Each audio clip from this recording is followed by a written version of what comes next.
Great. So welcome to the June 7th Curriculum Subcommittee meeting of the Brookline School Committee.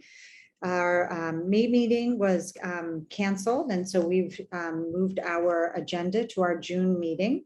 So welcome to everyone. We're going to start with the approval of the minutes of our April 26, 2022 meeting. Is there anyone who would like to move those minutes? Stephen has moved them. Helen seconds. So we'll take, we are remote today, so we'll take a roll call vote. Helen? Yep. Stephen? Yes. Suzanne? Yes. And I vote yes as well. So the other remaining, thank you everybody. The remaining items on our agenda are the Desi, a review of an update from the Desi Social and Emotional Learning Grant, an update on international travel, and an end of year Office of Teaching and Learning goal review. So Leslie Ryan Miller, would you like to talk about how you might want to look at the agenda today and what order you might want to address those particular agenda items? Sure. I was thinking we could start with international travel because I think that will be pretty brief. Then I thought we could launch into the OTL year-end goal review. Full transparency, I have to leave the call at 5:45 because my daughter has her end-of-year chorus concert. At that point, though, or a little before then, Matt Dubois is going to join and he will follow up on the social emotional learning grant. And I see that Nancy Raygor has joined us as well. So welcome to Curriculum Subcommittee, Nancy. So we were just going over the agenda. So we just approved the minutes and we were going to shuffle due to some staff scheduling. Matt Dubois is going to join us a little bit later in the agenda. So we're actually going to move the Desi SEL grant update to the end of the agenda. So everything that's on the agenda is still on the agenda.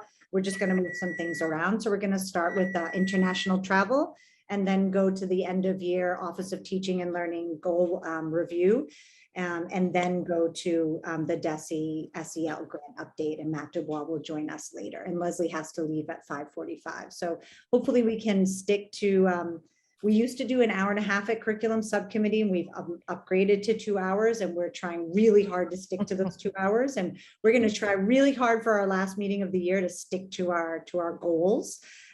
So we'll do our updates, and then as we go through the agenda items, if we have questions, we'll chime in then. So the floor is yours, Leslie. All right. Thank you so much, Jen. So I will jump right in with international travel. So about 4 months ago, we started getting inquiries from schools about, are we doing international travel? What's going on? Can we start to plan? Specifically for the high school, the World Language Department, I believe, does an annual trip to Italy that's been postponed. And that trip specifically, they were wanting to look into preparing. So we did 2 things in tandem. Trisha, why am I totally blanking on, I know Trisha's last name. Laham? Yeah, thank you. Thank you. Trisha, if Trisha's watching this, Trisha, I know your last name. So we did 2 things in tandem. Trisha reached out to panel 4 to get their feedback. And then I reached out to the assistant superintendent's listserv just to hear from other colleagues across the Commonwealth to hear what they were doing around international travel. So when I reached out to my colleagues, I got about 35 responses, and everybody is considering international travel. There wasn't one district that said, we're not looking into it. Now, some said that they were approaching it in a more tentative nature, but that they were looking into it. They were looking into what kind of insurance they could get for students and for trip planning, but they wanted to move forward. So that right there, I would never want for our students to not have an opportunity that other students are having. So I was really hoping that panel 4 would be in agreement, and luckily they were.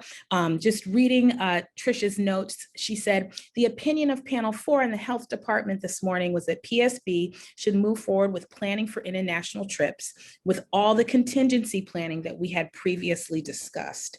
Now, where I did not do my due diligence for this meeting was just to confirm what that contingency planning is. But I know that what we did talk about as a group, Trisha, myself, and Anthony, was around the insurance piece of things, and Linus as well. Linus did weigh in. And from his perspective, just having the ability to either get our funds back or reschedule if we're going to plan was most important. And so Linus and I discussed just sharing this feedback with you all, because I think probably at one of the very early school committee meetings, we're going to have a number of international trips and just trips in general that people are going to want to present to the committee. So I didn't want anyone to be caught off guard and say, we're not, I didn't know we were doing international travel. So I can certainly open up the floor to see if you all have any suggestions, comments, concerns, things that I need to be preparing for over the summer. Helen? So I think some of the new members might not know, and even some of the older members might not know because we haven't had them. The school committee has to approve out of the country and out of state trips. So there's a form that will be filled out by whoever sponsors the trip. We get to look at it. We ask on the form, it talks about healthcare facilities nearby, et cetera. And we've done many, many trips, and they're fantastic. I think the one question I have is not so much, about not being able to go, but what if a kid gets COVID there and can't come back? That would be my concern, or a teacher, it doesn't matter who gets it, or even a chaperone. What happens then? The chaperone is not so much of a problem, but well, they all are, I guess, in the same way. And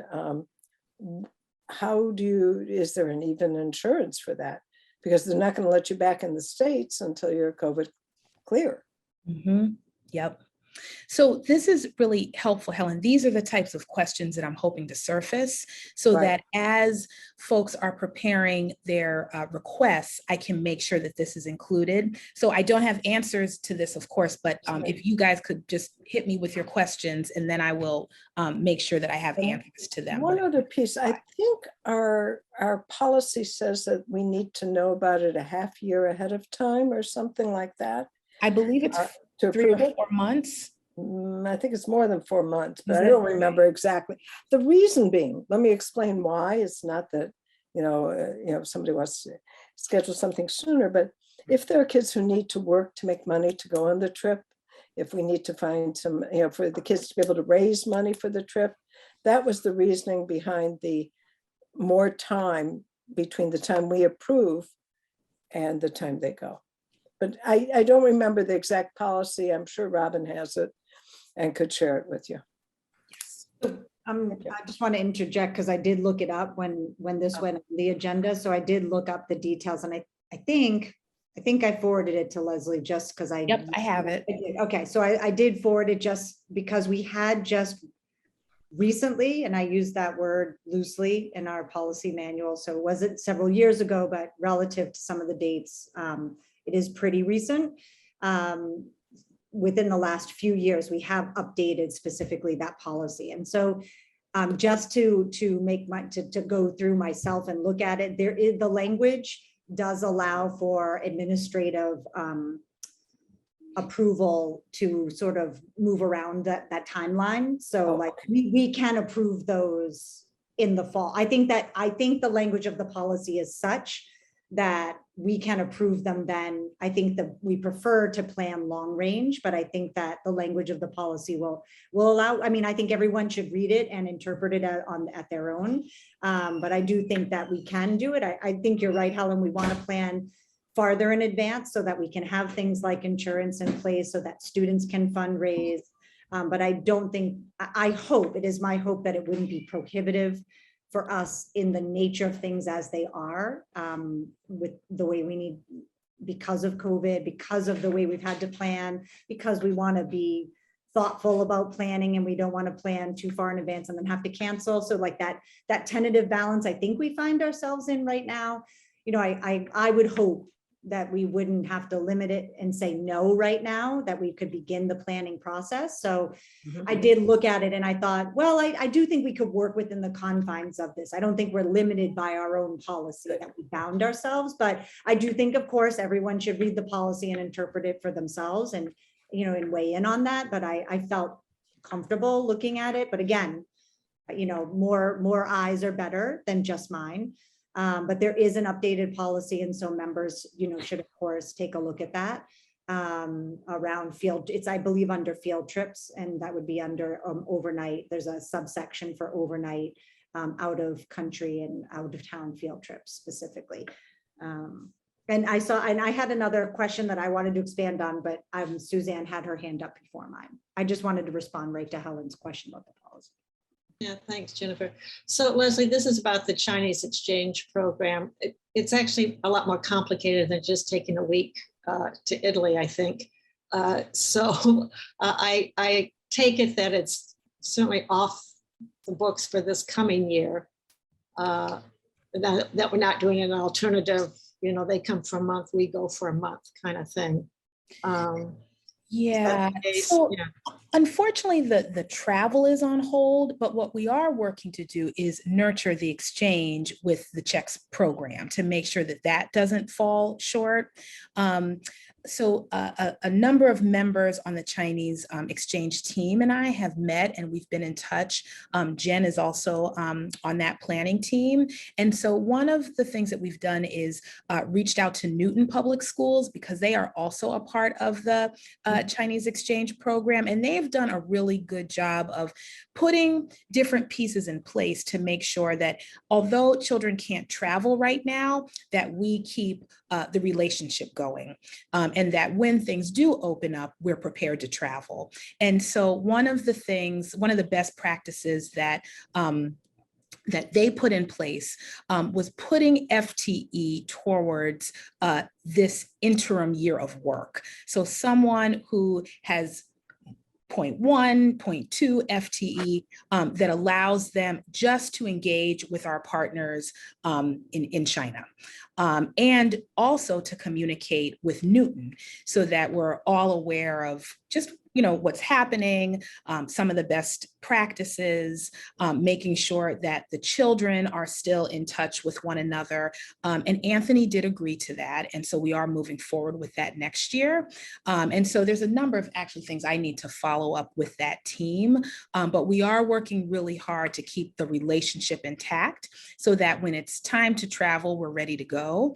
Another thing is that the person that was in the position in organizing the Chinese exchange, they will no longer be doing that. And so there will be someone new coming on. And so we also want to take next year to get the new person familiar with what needs to happen for international travel, make sure they understand the Czechs program so that, they can be prepared to assume the work when it's time to travel.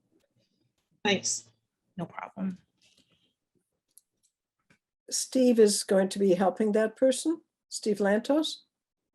Steve Lantos will help with the transition, yes. Great. Yes. And one of the things we found out, and excuse me, because I don't want to butcher the name of our sister school, but our sister school is also going to be going through some renovations.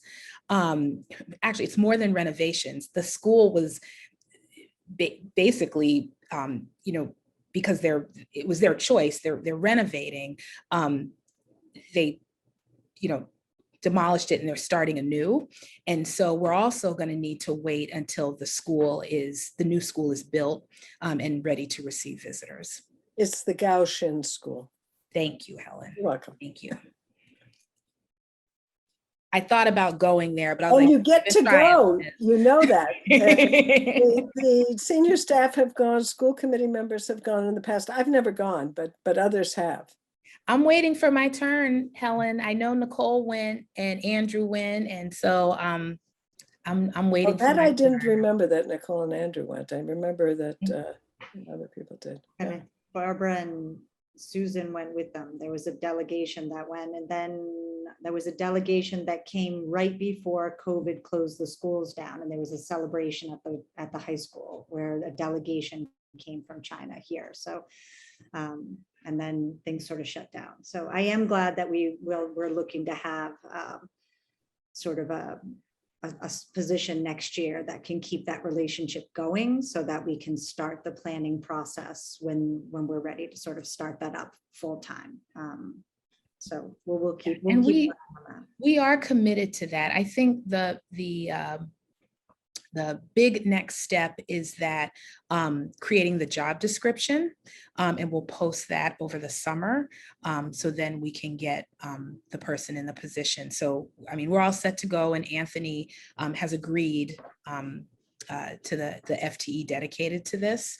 So there's actually just some work that I need to follow up on to get the posting ready, and then we'll get it up. Does that answer your thoughts and questions, Suzanne, about that? Okay. The FT is not a full-time FTE. No. Just, I believe it's 0.2. Okay. Yeah, well, I don't think that the position next year will be its full position. It's more of a transition period next year until the program's back up and running to its full potential.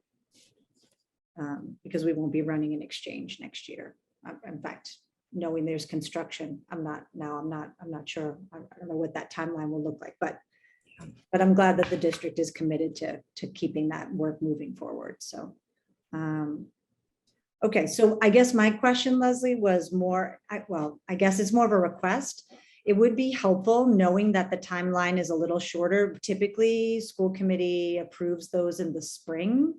Like more like if maybe Suzanne and Helen can, usually we do them, it's more, I feel like it was more like an April type thing or a May approval. It was like a spring approval type timeline. So if we're going to be looking at them in the fall, I think it would be helpful for staff to really maybe to sort of begin to gather a list of interested groups or parties that would be interested in organizing travel plans at this point, so that they know that, just to be really direct with folks, that will really need to hit the ground running in the fall, because it will take, I know it takes time to really organize travel of that magnitude, that we'll sort of need to be approving those things in the fall if we're going to really be looking at anything for the spring. And we do need a good amount of information to really be able to approve those. That was something that we kind of hit snags on in the past, was that sometimes applications were incomplete. And so it was tough for school committee to really sign off on some things. And I'm just giving some sort of historical perspective. It was hard without that, especially now.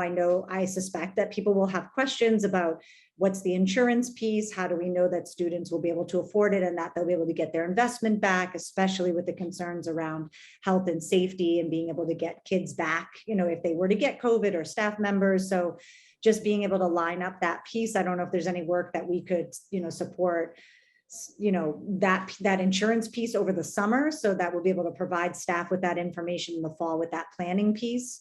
Then there's other logistical pieces about, flights and hotels and instructional pieces that staff probably carry more, but that sort of health and safety piece, I don't know if there's more of a centralized mechanism for that. I don't know, but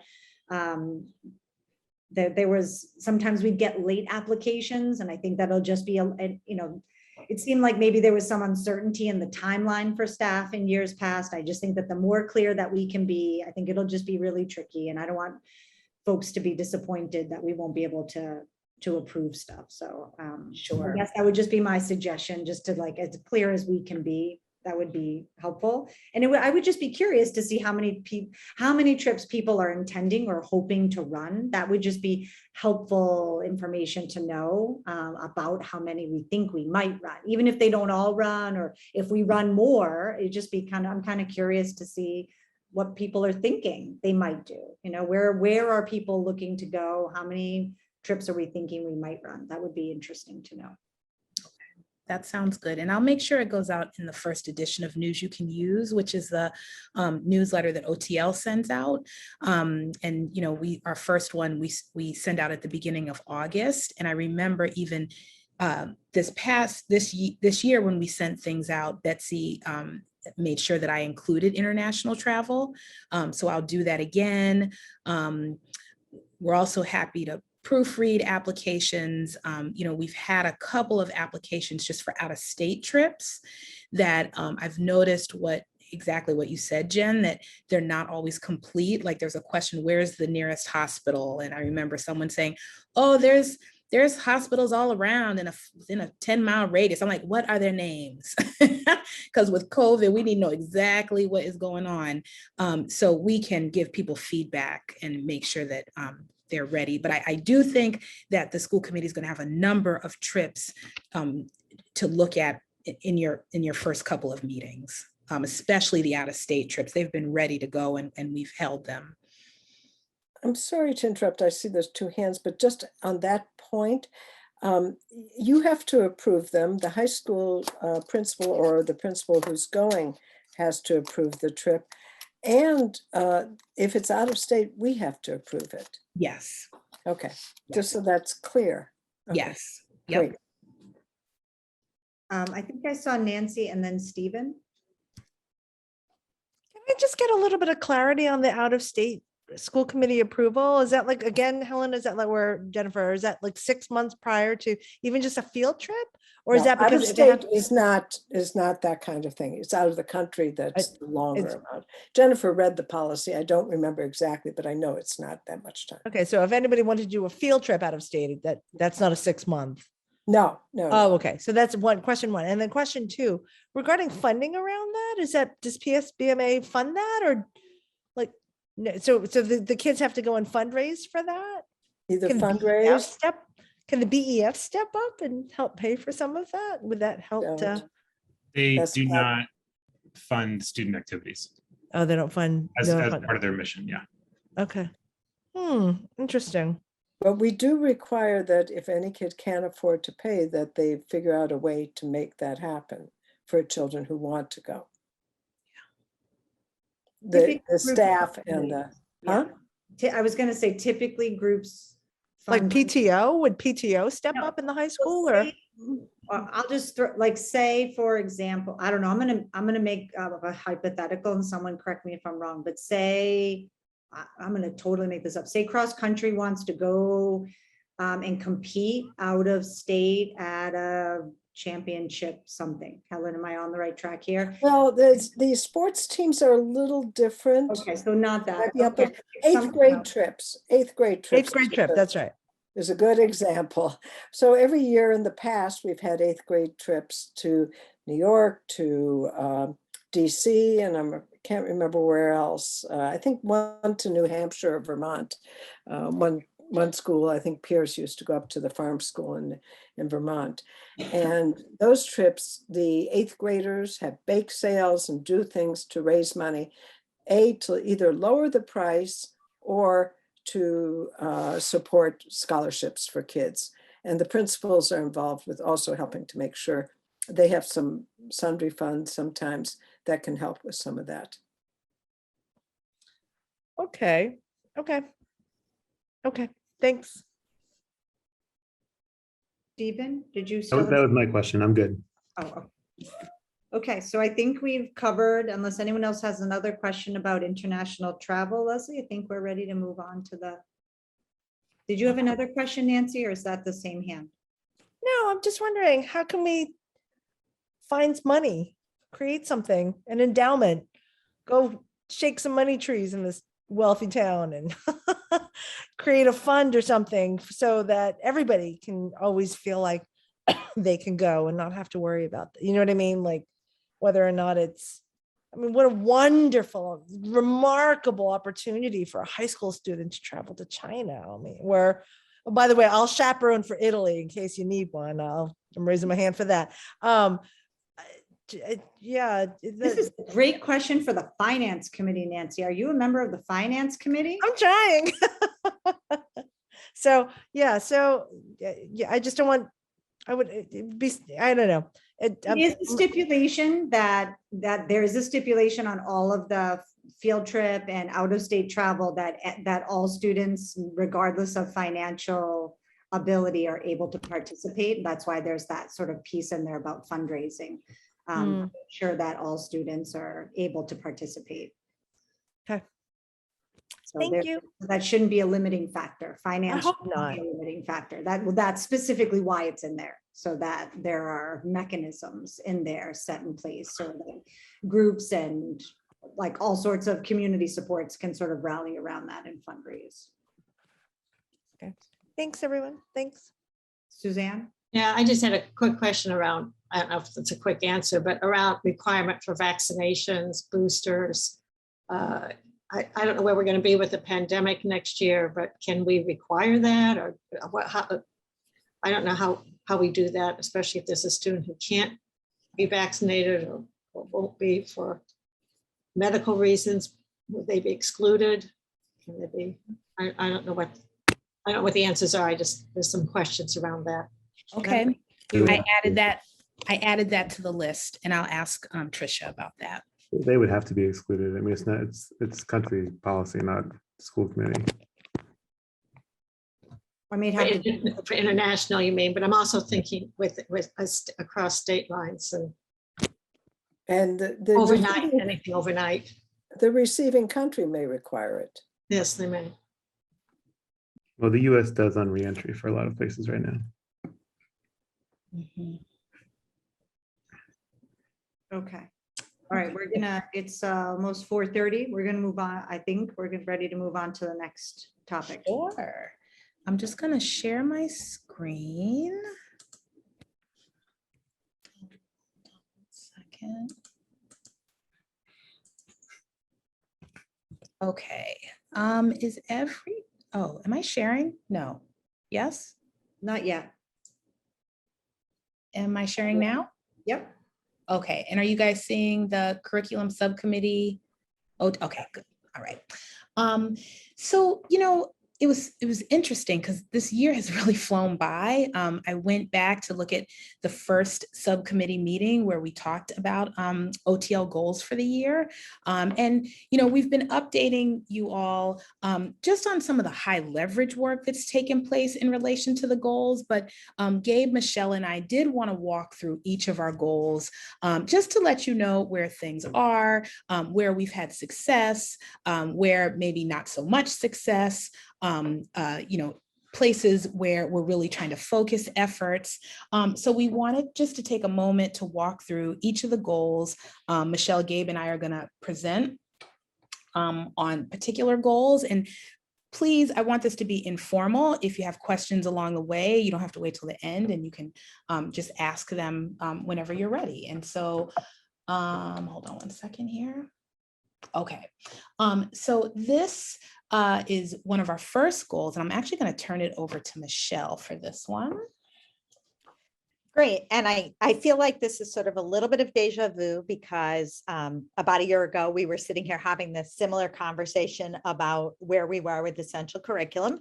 And you'll see here, I'm not going to read off everything on the slide, but just sort of talk through some of the key points. One of the things that you'll see is that there's yellow and black. And as we said before, yellow is kind of on its way, but there's some things that are kind of tripping us up that we weren't expecting, but we're working on it. And black, Michelle, I'm so sorry to interrupt you. Maybe it would be, I wonder if it's helpful just for us to go through the key, for all of them, for red, excuse me, which I don't think we have any red on here, so I guess that's good. But red, green, yellow, and black. And I don't know, Gabe, do you have your, do you have yours open? It'll take a sec to pull it up, but basically green is we're on track. Yep. Right. Yellow is it's progressing, but there's some hiccups, but they're like probably solvable hiccups. Like we think we know the way through.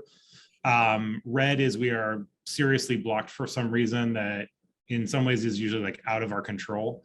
And then black has not started. Yeah. Okay. Thank you. Sorry, Michelle. Sorry, I just kept going, so that's helpful. Anyhow, so as they've talked about it, so yellow has some hiccups. Then we did venture into a few hiccups this year in terms of essential curriculum, and not all of that has to do with coming off of COVID. So I just wanted to talk a little bit about it. And there are some things here that we feel really good about that we've accomplished. And so I just want to talk about both sort of quickly. last year, we really worked hard to have a set of scope and sequences out for teachers. And I know we came to talk to this committee and talked about and how some of our standards that we haven't caught up to current Massachusetts framework. So some of the work that we were doing was still set back in the standards that were between 2008, 2010. And we're working really hard to bring our curriculum to that, to the most current standards. But we've kind of come up in a few ways, finding out some information that's making it a little bit challenging, but we're going to continue to work through it. So one of the things that we were really happy that we did this year was we finished our scope and sequences. And so that at least provided every teacher with teaching content in the same sort of time frame, and that ensuring that students would get a similar experience.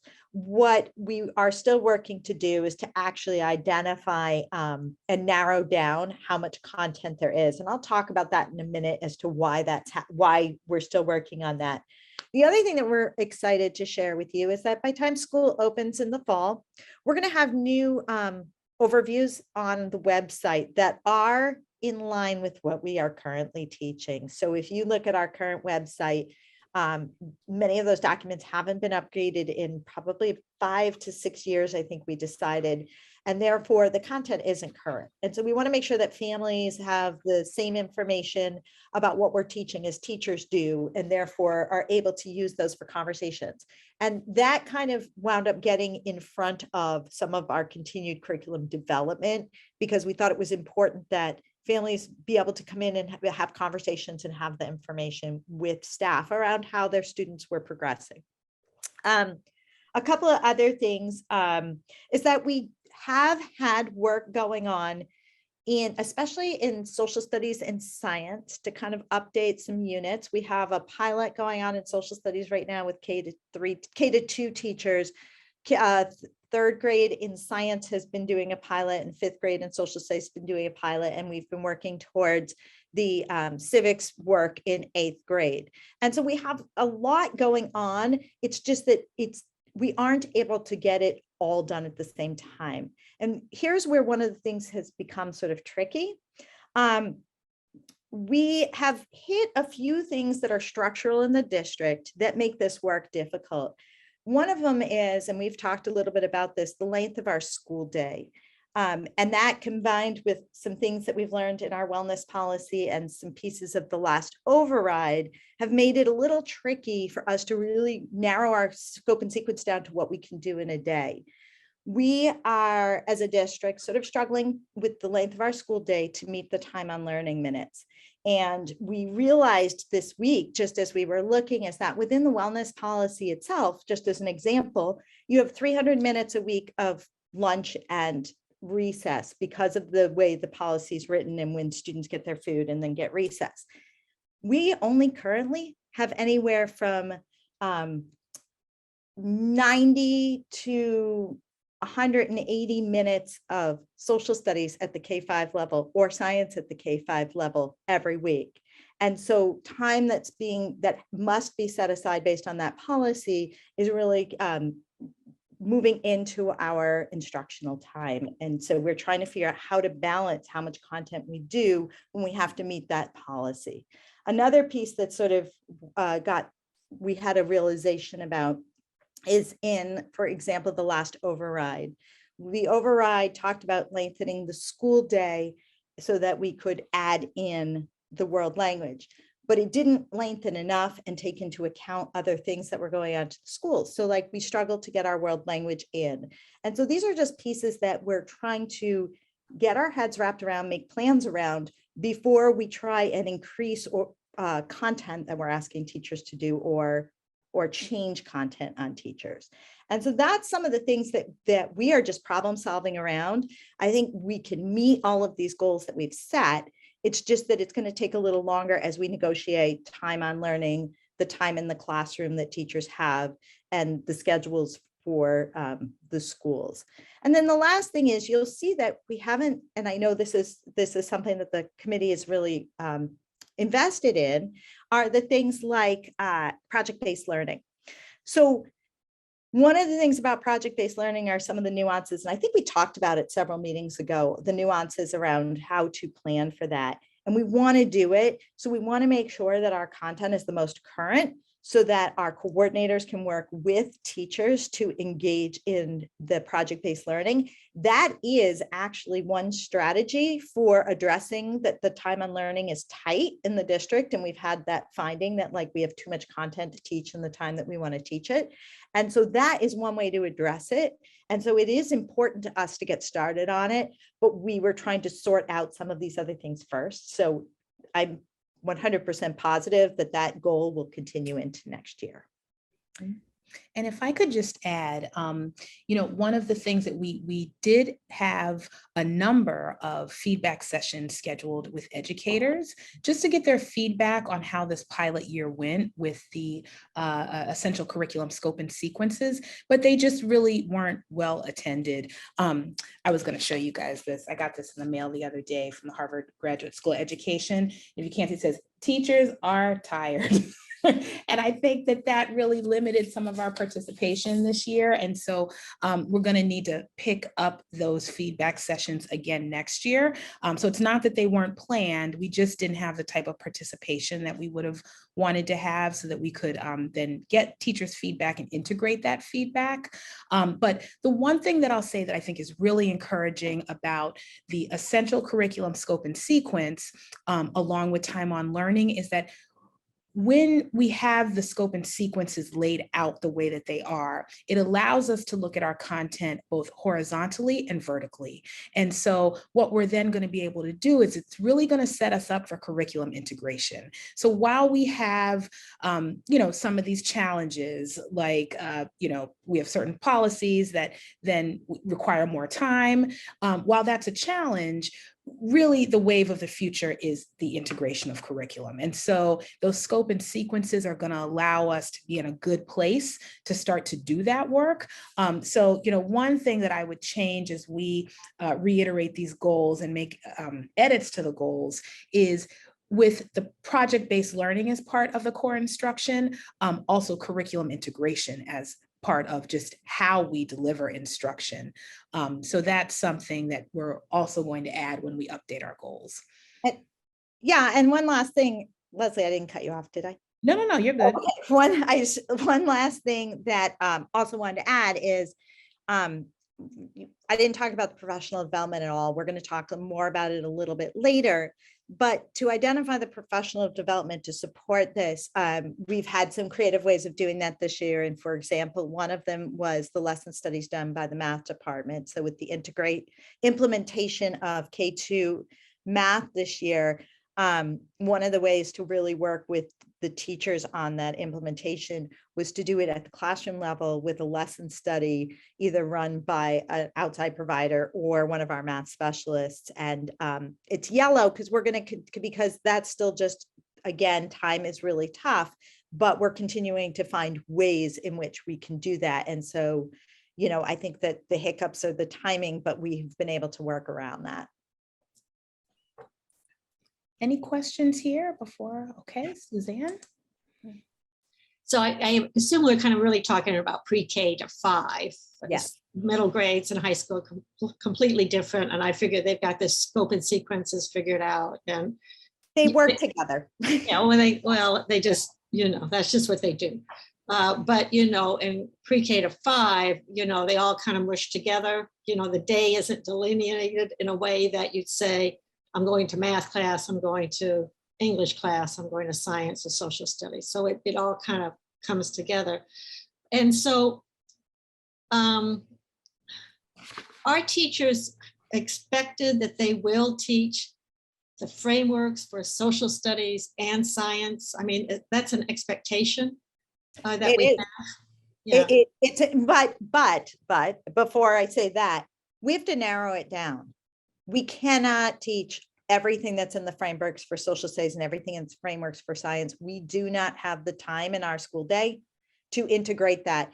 And those frameworks, it doesn't have to be done as a separate, we have a science curriculum, a social studies curriculum.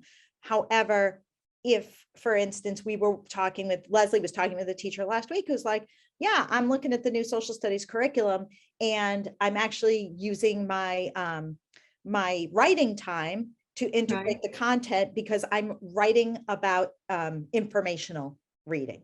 And so we were like, great, like that's the very, that's the low hanging fruit of how to start to do that work. And so I think trying not to think of it as like we're doing a standard check, but our curriculum that we are working on is aligned to the Mass State frameworks. Yeah. I think I And can, that particular teacher is piloting an open source social studies curriculum. And so what she was telling me was for her as a veteran teacher, that it's just a frame, right? There's a lot of openness there. She's good with that because she's been teaching first grade for a long time. And she knows that she can then take a unit of study and merge that or integrate that with the science content.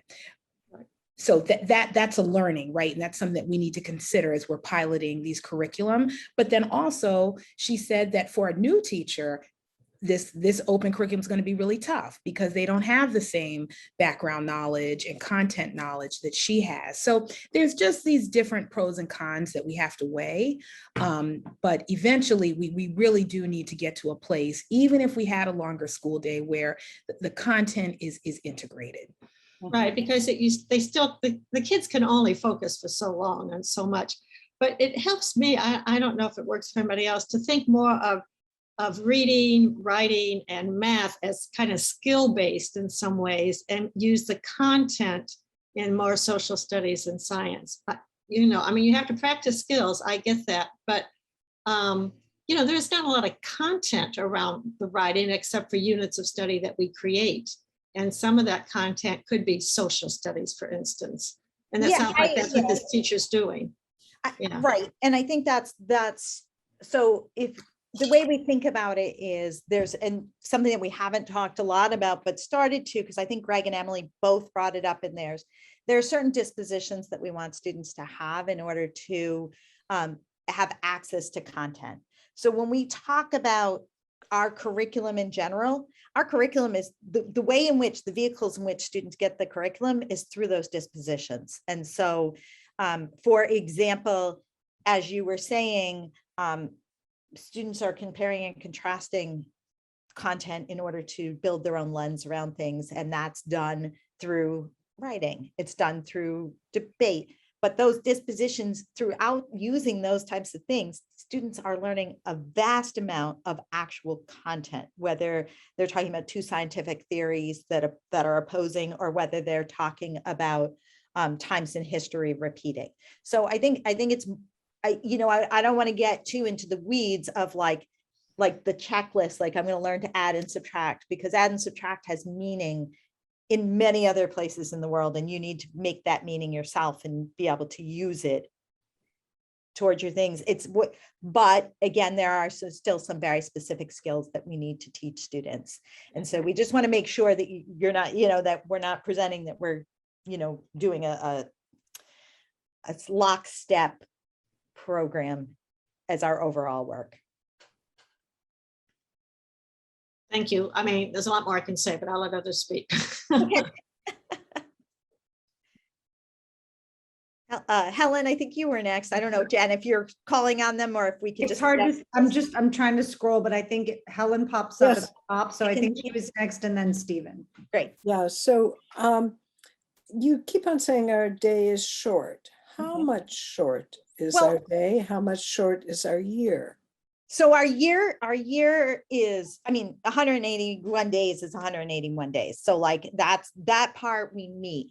What makes our days short are, and I think I alluded to like the wellness policy, and a lot of districts don't have as long a recess time and a specific set of lunch time in their policies.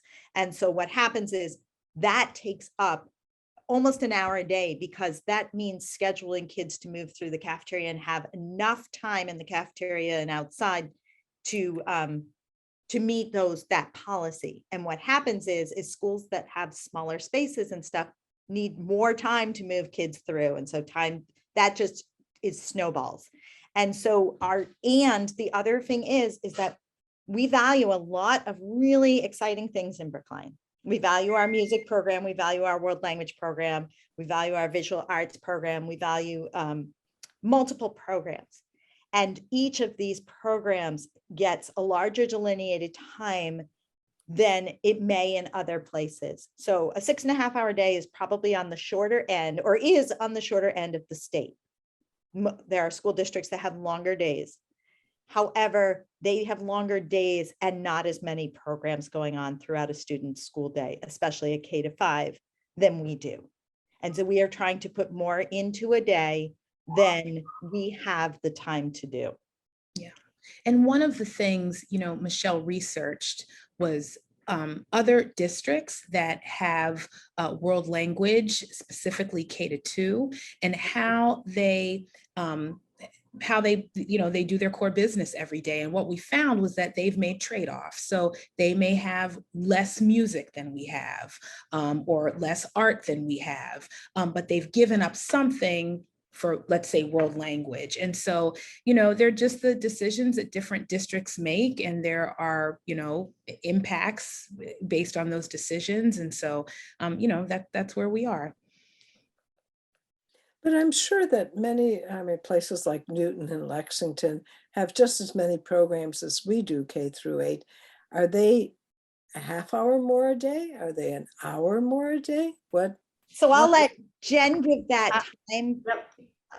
So I would say, no, they don't all have the same program. That's what I was They going to don't say. have the same programs. That's kind of what they're saying. They don't have the same programs and they don't have the same hours. So the hours are longer and the programs are less. Correct. So for example, one of the districts I looked at has a full FLES, which means that you have 3 half hours of world language a week in K-2, full program. They also only have 1 40-minute period of music every week for the K-2 students. And their school day is a half hour longer, and they don't have a policy that dictates the time of recess. So you're talking about 3 factors that allow for that program to be highlighted.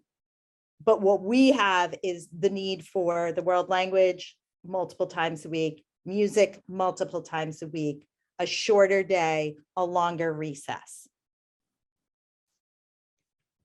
So I see 2 more questions. Yeah, and But right. I do want to point out that instead of reviewing the OTL's progress on goals, we are now, Sorry. no, not Michelle. I'm saying that the committee is now discussing deeply topics which are valuable and very interesting to me personally, but we are really supposed to be looking at progress that the district is making on the goals. So, and the only reason I point this out is that there are many goals to go and we only have a certain amount of time. And what I don't want to see is that we don't get to hear about the progress on some of the goals. So what we might want to say is the committee would like to discuss this topic further at another meeting at another time. We'd like to talk about this and we'd like to hear about what are some of the issues and how can the committee help, or what are things the school committee might be able to do to help make progress or something. That just a thought. But if there are people who have questions or want to provide feedback to OTL, please feel free. I don't want to limit anyone in their conversation. I just want to point out that we are deeply discussing something, but really we're supposed to be hearing feedback on goals. Is there anybody who wants to make comment? I know we all have lots to say about it. Does anybody else want to make comment? I really don't want to be that person shutting down conversation. I really don't. I just feel bad because I know there's a lot of goals to go. Point taken, Jen. Yeah, I know Steve had a question. Steve, do you want to No. add? It's a good point, Jen. Let's keep going. Okay. Sorry, I really feel bad now. I feel No, but- terrible.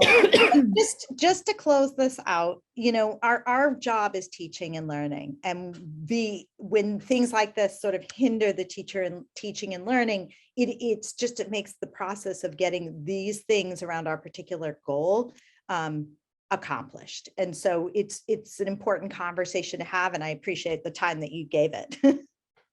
So Leslie, and Michelle and the team, I definitely am hearing an interest and a passion from the curriculum subcommittee members. If there are things that the committee can do as a school committee to help move this, and I heard questions around time, hours, policies. Those are things the committee can make movement on. If there are things that we could be working on that could help the work of the district to help, teaching and learning and what's best for our students, I think we would welcome and we would be happy to have conversation about that. So please let us know if there are things that we can do to be helpful in this, because I think this is something we all feel passionately about discussing and making progress on. So please let us know how we can be helpful. If there are roadblocks, we would love to discuss them. Sure. Yep, will do. Gabe, did you? Yeah, I think for today, kind of Jennifer, to your point about staying focused on the goals for today, if committee members hear topics of interest, that might be really helpful for agenda setting for the next cycle of meetings. And so just make a note, and that might help us plan for future meetings. So this next goal, I'm going to go through really quickly. So we spent a lot of time at the start of the year really working on this. This year, it certainly was challenging. Our entire department was federal grant funded. So we had very, very little money on the operating budget. And so I'm happy to say that Sam Rippon has made it so we are not functioning fully on federal grants. So we're excited about that next year. But another piece that, maybe it was meant to be was that it caused us to pay very close attention to our federal grants and get them all in compliance and up to date and in a place where if we got audited, we wouldn't expect many, if any at all, any findings. And so we manage we manage a lot of money that's on federal grants. Title 1, 2, 3, and 4. We were also managing good portions of the ESSER grants. We also had a good amount of carryover. And so we worked to be really intentional about getting carryover spent so that then we could begin to spend the grant funding for that particular year. Additionally, really working with our Title I schools, the high school, the Lincoln and FRR to make sure that they were able to access the funds and could use them appropriately and in a way that would help students. So we feel like we've done that. A good portion of our Title I money is going to go towards summer programming, which at another time I will give you all an update. But I can say that, through OTL, we have 2 programs that are K to 5. We also have high school programming, but I'm not totally sure of those numbers. So I don't want to comment on those quite yet, but I will say we have Project Discovery and Star Academy, and we've increased the enrollment in both of those programs by 100 students, and we feel really good about that. So now, where this is different from the Universal Summer Program, where we were offering summer programming to any of our students. These programs are more focused on particular needs, and so for instance, Project Discovery has a literacy focus. And so one of the things that concerned me entering into this position was that we have, 600 students that schools are recommending for Project Discovery. And we had about a little bit over 100 students that were taking part. Well, if we're recommending that many students and they need it, we want to make sure that they have it. So we've really bolstered the number of kiddos that are going to come to Project Discovery. We're also offering an afternoon component through BASE. And for students that are eligible for financial aid through the district, we're covering that total cost for them. I'm sorry, BASE and Brookline Rec. both those programs. And so through our title funding, we're able to cover that, which we hope was an encouraging factor for families to enroll their children in the program. Because I know as a working mom, Layla can't go to a camp that ends at 12. I need a camp that goes the length of the day for the amount of time that I work. And so a lot of other parents are in that situation as well. So feeling really good about the summer programming, feeling great about where the place where these grants are.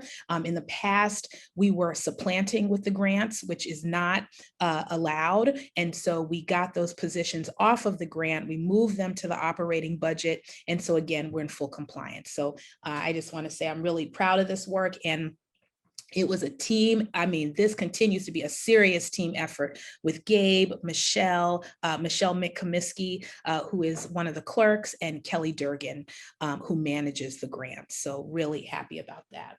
I'll move on, but I don't know if there are any questions on this. I'll just say this is awesome. This has been something that I think that we've been really interested in for a while and excited about. I'm really excited that this is happening. So this is great. And I know that it took a team effort to get here, and I'm just really excited. I'm so glad that we can say that we're in the green here. Helen? So just to give perspective to people, there's about $10 million included in all of these grants. So it's not just small amounts of $100,000 grants. These are huge grants that need this, and I'm glad that we're doing it and doing it the right way. So thank you. Thank you. All right, Gabe. All right, so we've provided updates about the middle school review kind of throughout the year. So I think you all know that timelines slipped for a variety of reasons. Part of it was to give a thorough vetting process to the consultants. And then some of it has been, as Leslie referred to earlier, just teachers are cooked and full with the day-to-day work of teaching in an ongoing pandemic. And so we made a few decisions that have sort of adjusted the timeline. So you'll see that we did hire a consultant. It's New Solutions. We kind of made the public announcement last Friday with the superintendent's update. So hopefully folks in the community have read that and seen that, and that gives some sense of where we're headed. But the proposal was there. The proposal is in our report of findings. I actually didn't update the full slide here, but they've actually already begun work in the district. So they're starting right now and over the summer with kind of what we're calling a paper review. So they're pulling all of our middle school bell schedules.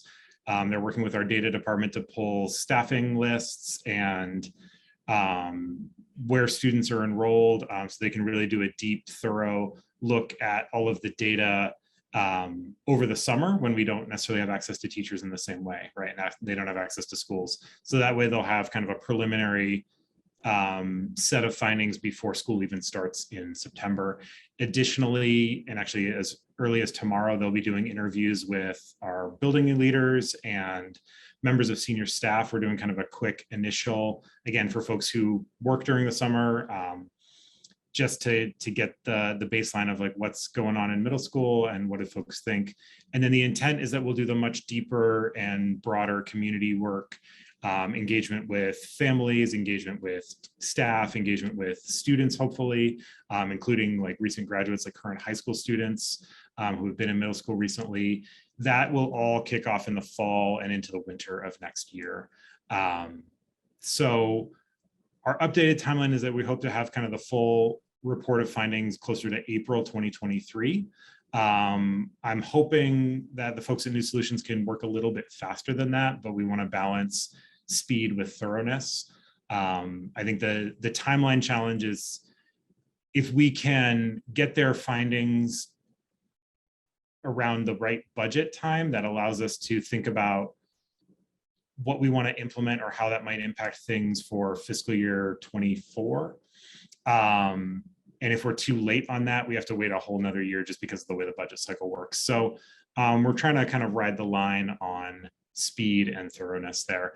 But I'm really excited with them. They've done some consulting work with the high school schedule for this year. They were really well received by the high school scheduling team, which is about 20 different teachers and administrators from around the school. And so I'm really optimistic that their team will do well. They've been great on all the project management side of it, keeping us accountable for the timelines, providing reminders, and they've just been super thorough and responsive. So I'm excited for the work to really kick off. Yeah, Helen. I'm sorry, I probably should know this, but do they have experience with K through 8 schools? Some, I think the way Nate said it is he's worked in thousands of schools. The challenge is that there aren't that many K through 8 schools. Yeah, exactly. That's why I'm asking the question. They have some, but they've worked pre-K through 12 across a variety of districts, literally across the country. Okay. And they know that we are committed to a K through 8 model. They're going to provide their findings. I think we'll see what they have to say. We're not trying to overly prescribe them on the front end. Right. But the stage that we're at right now is they are talking about our existing model. Whether they see, what do they find from the model we have? Okay. And they also have shared several times that they know that you can't extrapolate K to 5 from the 6 through 8, that when you have shared staff that go between the lower grades and middle school, you also have to look at the lower grades too and look at those schedules. So they've been, very forthcoming about that and just aware of that. So a good example there is a lot of our world language teachers might teach 7th and 8th grade, but they also teach some contacts of 3rd grade and 4th grade. And so that schedule gets impacted, right? Our visual arts teachers almost all teach K through 8. But it's not all about scheduling, I assume, this review. It's scheduling, programming, staffing, access to intervention. What they're not looking at right now is curriculum and instruction. And if you remember back to when we talked about vetting possible vendors, it wasn't really like the bids we got made it clear that trying to do all of those in a single review was going to be impossible. And so we elected to go with the more operational review first, partially because we need those practicalities. Mm-hmm. Okay. Kind of as we discussed earlier with the curriculum components, right? Those practicalities impact our curriculum instruction. Thank you. Any questions? So, should we dive right in? Yeah, go for it. Okay, so I'm going to start. Gabe and I really have worked on this goal together. So I'm going to start a little bit on the technical side and then have him talk about the adaptive side of the work that we've done. So one of the things that's been difficult is our systems that were in place before weren't updated totally properly. A lot of the updating was done by hand because we were understaffed on the 5th floor. Now that we're fully staffed, Gabe and I took over this year, updating the system so that everybody would have access and everybody would be able to complete their work in the technology platform that we were using, and also helping our leaders, anybody who is an evaluator, learn to use the platform in an efficient manner. And we're excited to say that we actually have cleaned up a significant amount of the data, which means that when Aaron goes to do the reporting for the state, because we do report our evaluation process and our proficiency levels of teachers, et cetera, to the state, it's going to be really easy for her to pull down more accurate data than we've had in the past. And I think that that has been super helpful, and it will make it going forward a much easier job to do. And our goal is to eventually turn this work over to Ty's office so that as people are onboarded, this system gets set up. And so once we got past the very technical aspect of this work, we began working in the more adaptive work. And I'm going to let Gabe tell you about what we did for that. Yeah, so part of what Michelle and I did is made sure we offered a lot of professional learning opportunities to our evaluators. And so we essentially ran a 3-part cycle of observation. Now I'm going to mess it up. Observation, feedback, and writing, right? Those are kind of the 3 main components of an evaluator's work. You got to look at what's happening. you got to think about how you're going to give feedback to the educator for growth.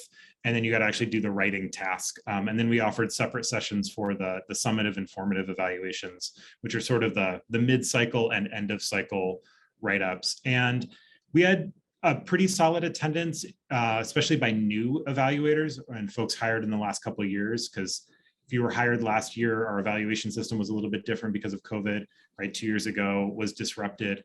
And so we had new evaluators really engage, and they gave us really positive feedback. So we did some case-based practical work. We did like actual writing sessions. And then in addition to that, we had some feedback from folks who just couldn't maybe make the times. We did offer multiple sessions, but obviously people are busy. And so kind of Michelle and I have become sort of go-to people for like, here's a draft of an evaluation. Can you read it for me? Here's a difficult conversation I'm about to have. So we've been able to kind of take on a coaching role as well, which I really like. It's the kind of work I like the best in a lot of ways. And so I think this was in some ways a really good proof of concept year. So we, got the sense of like, what's a good model for PD? Like, how do we run these sessions? And we're really hoping to expand that, potentially engage with more of the veteran administrators who, haven't had a lot of PD on this for a while, even though they've been doing it for a while, because the district, we just haven't offered it. And then a key thing that we're hoping to get done next year is more collaborative work, especially across roles. So having principals, vice principals, curriculum coordinators, directors in the same room talking about evaluation at the same time. Like so many of our meetings right now are we have the principals meeting and they do work. We have a coordinators meeting and they go do work, right? And so we know that evaluation is a place where everybody comes together. We're all talking about teaching and learning. It's a really strong lever for moving equitable practice and culturally responsive teaching. And so the more we can align and collaborate as administrators, the better the results we'll see for students, but also the better the relationships are between all these different roles. As when I was a curriculum coordinator, I spent a lot of time with my curriculum coordinator colleagues, but I had to go find the principals or I had to go find vice principals. And so we want to build opportunities for them to collaborate, and we see evaluation as a really strong mechanism. And Gabe, just to add to that, when you talk about the equity piece, so one of the things I think we talked a lot about even last year was the idea that we didn't see consistent experiences for students across the district.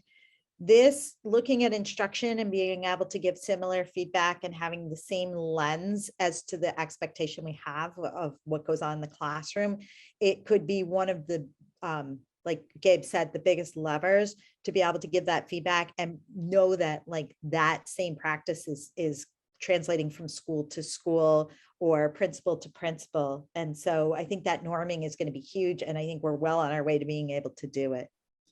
So yeah, I think in a lot of ways we accomplished what we set out to here, and we're hoping to expand it now that we've got our feet under us in this context. And after, as particularly I'd say, as Michelle and I have kind of figured out how to be a team together on this topic.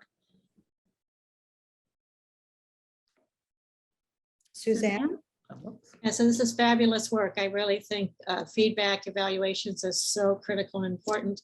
Do we have any sense of the percent of staff that are being evaluated this year? Yes, yes and no. So we're just at the end of the cycle and we can get that information. And Dr. Guillory had set a goal of 100% of people being evaluated this year. And it's something we're looking at. And so we will be able to run that data very shortly. As a district, we've always been low on percentage on completion of evaluation, really low. And, the state hasn't said anything to us yet, but, hopefully this year we're sending data that says like we've increased. Yeah, thanks. Yeah, no, it's really important we get to know. I mean, it may not be 100% because not everybody has to be evaluated every year, but a certain of those who need to be evaluated, it should certainly be 100%. Everybody does get an evaluation every year, whether it's formative or summative. Right, but one's a lot more work than the other. So do we have, are the operations of this online? So can teachers upload their evidence for their goals? Absolutely. Okay. Yeah. And one of the really nice things, and Leslie will talk to it, but it's attached to our PD system. So there's a lot of evidence there. So as an evaluator, when I was going to do my evaluations, I didn't have to get in touch with the people I evaluated. I could just open their PD file and see like, here's what they participated in this year. And so it's a much more fluid, it's the same system we had, we just fixed it. Right, but there's a lot besides PD that they Yep. they can would put it all in. want to offer as evidence, you know. Yep. And that's built into our evaluation Okay. agreement process. Okay, great, thank you. This is fabulous. This is such an important goal. Thank you.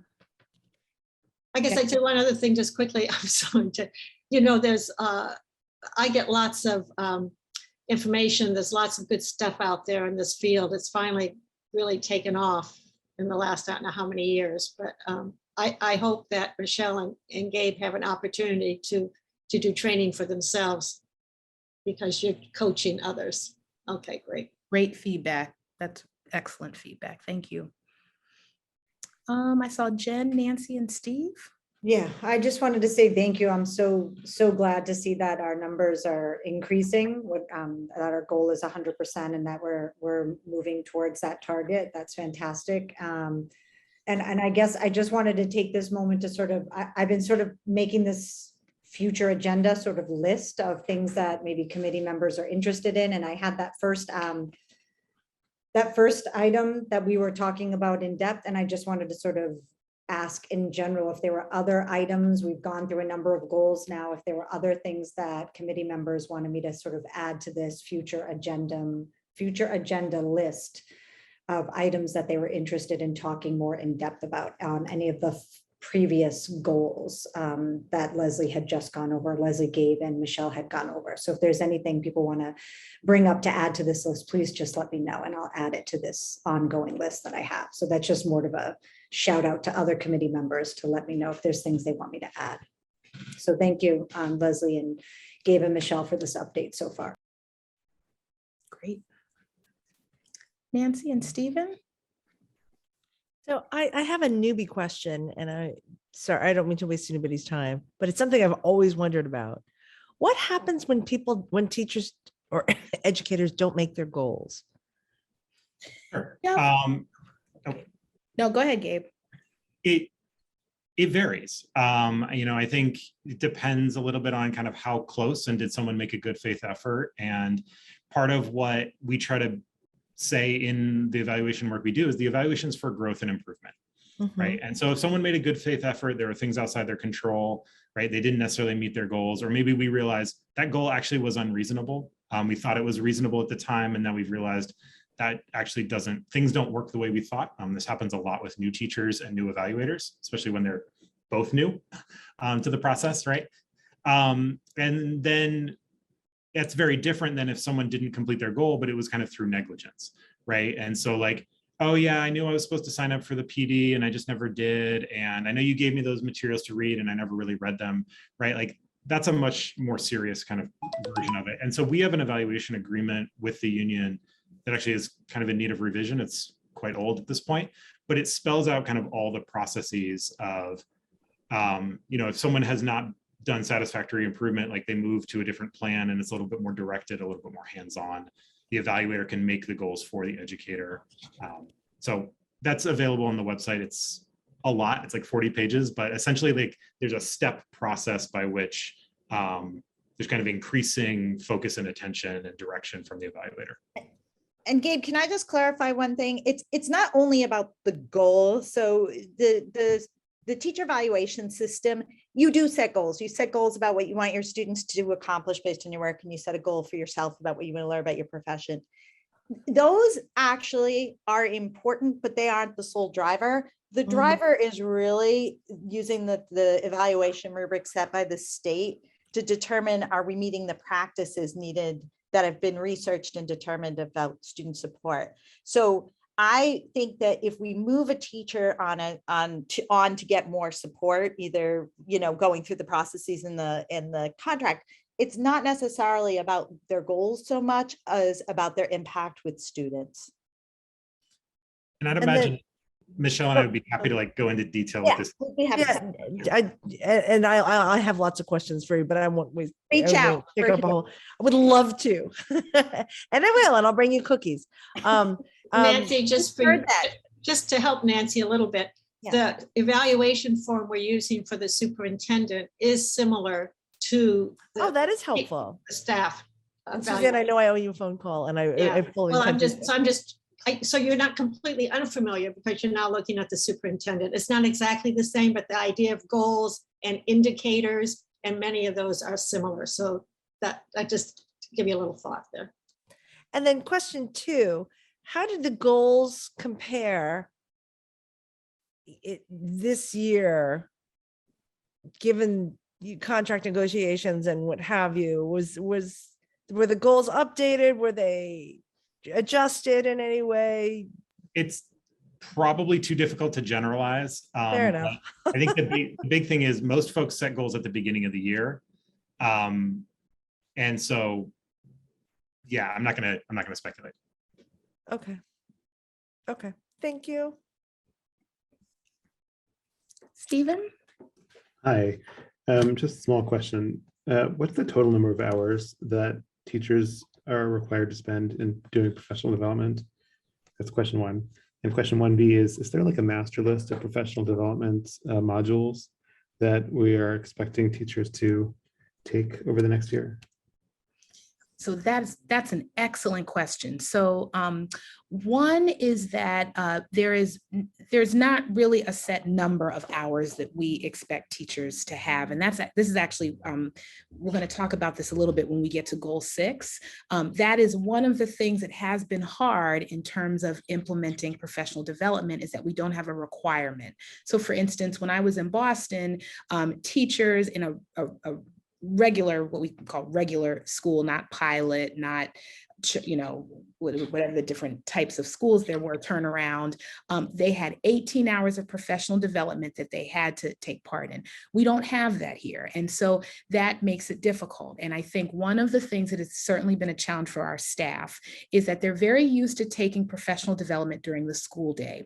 So we had release days where you would have a whole grade of teachers, like let's say all of 3rd grade, they'd be released and we'd get substitutes and they would take part in professional development, which is fine to an extent, except it really then impacts children in terms of the amount of time that they have on learning because their teachers are gone. And then I was going to say one more thing and I lost my train of thought. And then also this year, because subs are such a problem, we weren't able to hold release days. Now we are looking to hold one release day next year, and that is going to be for 3rd grade science, because science is, 3rd grade is going to be rolling out both the new phonemic awareness program in grade 3, but then they also have a new science unit. And so we don't want to overburden teachers. And so we want to give them that time, but it's not widespread K-5 the way it was. And so, that is a part of the contract that I do wish and hope we would upgrade, and maybe in the next round we will be able to do that. But that does pose a challenge for us. We do have PD days, or a day. So we have a day in November where students aren't in school and our teachers take part in professional development that's district led. And then we also have faculty meetings. And so we've been working with principals to identify a number of faculty meetings that they can basically turn over to OTL so that we can get some of the PD done during that time. And we're also just really trying to build a culture of some PD needs to be taken outside of school hours, and that's an educator's professional responsibility. And, I at least view that as under standard 4, which is around professionalism of an educator. And so when we get to goal 6, we'll talk a little bit more about what we're trying to do just to beef up our offerings entice teachers to do more. Now, I do think this is just a real standout year because, teachers are tired and I get it. And so we're going to kind of go hard at this again next year and see if we can offer both more engaging offerings and get more people to engage. And actually that's starting this summer as well. And then the only other thing I'd say about that is we're just being very intentional, especially with K-5 around what we're asking them to do. So I should have showed this to you guys, but I'll actually send it to Robin to include with the slides. But we've done a lot of mapping around what is a priority in kindergarten through 5th grade, so that we're not asking a teacher to do too much. So K-2, the focus is really going to be the dyslexia screener. 3 to 5 is really spelling connections, which is the new phonemic awareness program. And then in grade 2, they are piloting social studies unit, and in grade 3, they're piloting a science unit. And so we just, we're behind in terms of aligning the curriculum. But what I've been saying to coordinators, because they are ready, like we could roll out a lot more stuff if we really wanted to, but there's no sense to roll it out if it's going to overwhelm a teacher and they can't implement it with fidelity or really take the time to understand what the work is. So we're just trying to be very intentional with those moves. And just quickly, Stephen's other question about like a master list. We have the ability, so Michelle was referencing our platform Teach Point, which has evaluation and PD in it. I think the best way to say it is that folks actually entering workshops into that is a little bit of a work in progress. We had started building that habit before the pandemic and it kind of slipped. And so we're building back people's habit of like putting it in, making sure folks know to sign up for it, because that's a relatively new expectation. But so we're working towards having it all go there. So it is all in one place. It's just not quite there. Okay, I'm asking in part also, I won't get into a discussion, John, I promise. I'm just thinking that in the last couple of days, I was in the first DEI and J subcommittee meeting, and then I was in a forum on special education, and it's everyone's favorite tool to use professional development for any kind of educational reform in the district, which is natural. I mean, that is the best reform to use. And I'm also aware that you can only use so much of it without making your teachers enraged. They have to sit through all this stuff. So it seems kind of zero sum to me these days. So I'm just wanting to know a little bit more about like the sheer basics of professional development in the district, like required numbers of hours, and if there are lists of high priority PD, because I think it's just a good way to capture what our highest priorities are as a district, what we're doing for PD. So if there is any kind of communication or one pager that you ever have a chance to put together on that, I think that would be really beneficial for a lot of people. Yeah, I think we could share. Yeah, I think we can definitely share what we offer. I just want to sort of reiterate the idea that like we don't have requirements in our district. Many other districts do have, the teachers are required to go to a certain number of hours, and that certain hours need to be in certain areas like you're talking about. And I think that, that does make it a little hard to get everybody sort of rowing, not having that to get everybody rowing in the same direction on the high priority PD. I hear you, Michelle. Yeah. Suzanne, did you have a question before we move? No, I just want to just follow up with Stephen. We've talked about like things like PD can happen in common planning time and can be driven by the teachers on a particular topic. So that's just an alternative to a PD session that lasts a day or 3 hours and someone lectures to them. And I will also say, and it can be very, very powerful because it can be driven by the teachers in the group. But I also say that the state does require that teachers and administrators do a certain number of hours in order to renew their certifications. And so it's actually to their advantage to take, it actually helps them to take advantage of any PD that we offer because it's free and they don't have to take a course and pay for it, And so they do have to put in so many hours. It's over a number of years, but Jennifer, They still do that, right? Don't they still do? Yeah. Yep. Yeah, they do still do that. I think the challenge with that, though, is that it's hard then to move district initiatives forward in that way. We definitely want teachers to self-select their PD. That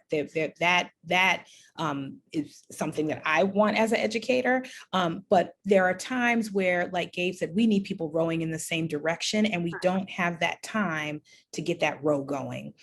So it's something we're working on, and we are looking at what we have, looking at the PD day. Again, how do we use faculty meetings in a way that's meaningful.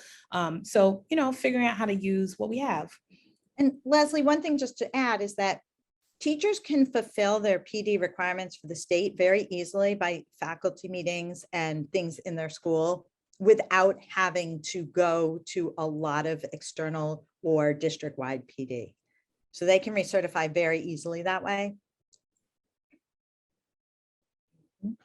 I would put my 2 cents in and say that I think one thing that is motivating for a lot of teachers that I know, and for myself included, and one way that I am likely to take advantage of district initiatives is if there is an opportunity for me to take advantage of subsidized graduate credits that I can take in addition. So if there is a district initiative, so the district is offering the PD, and then I can add on the graduate credits at very low cost. I am very likely to take advantage of that on my own time because I'm able to get the grad credits, and that enables me to think about a lane change. So I am fulfilling what the district wants me to take, and I am helping myself in the long run. So I can use that to recertify and consider that for a lane change. So it pleases everyone out at once. So I don't know what mechanisms we have in our budget to do that, but that's something that a lot of us look for.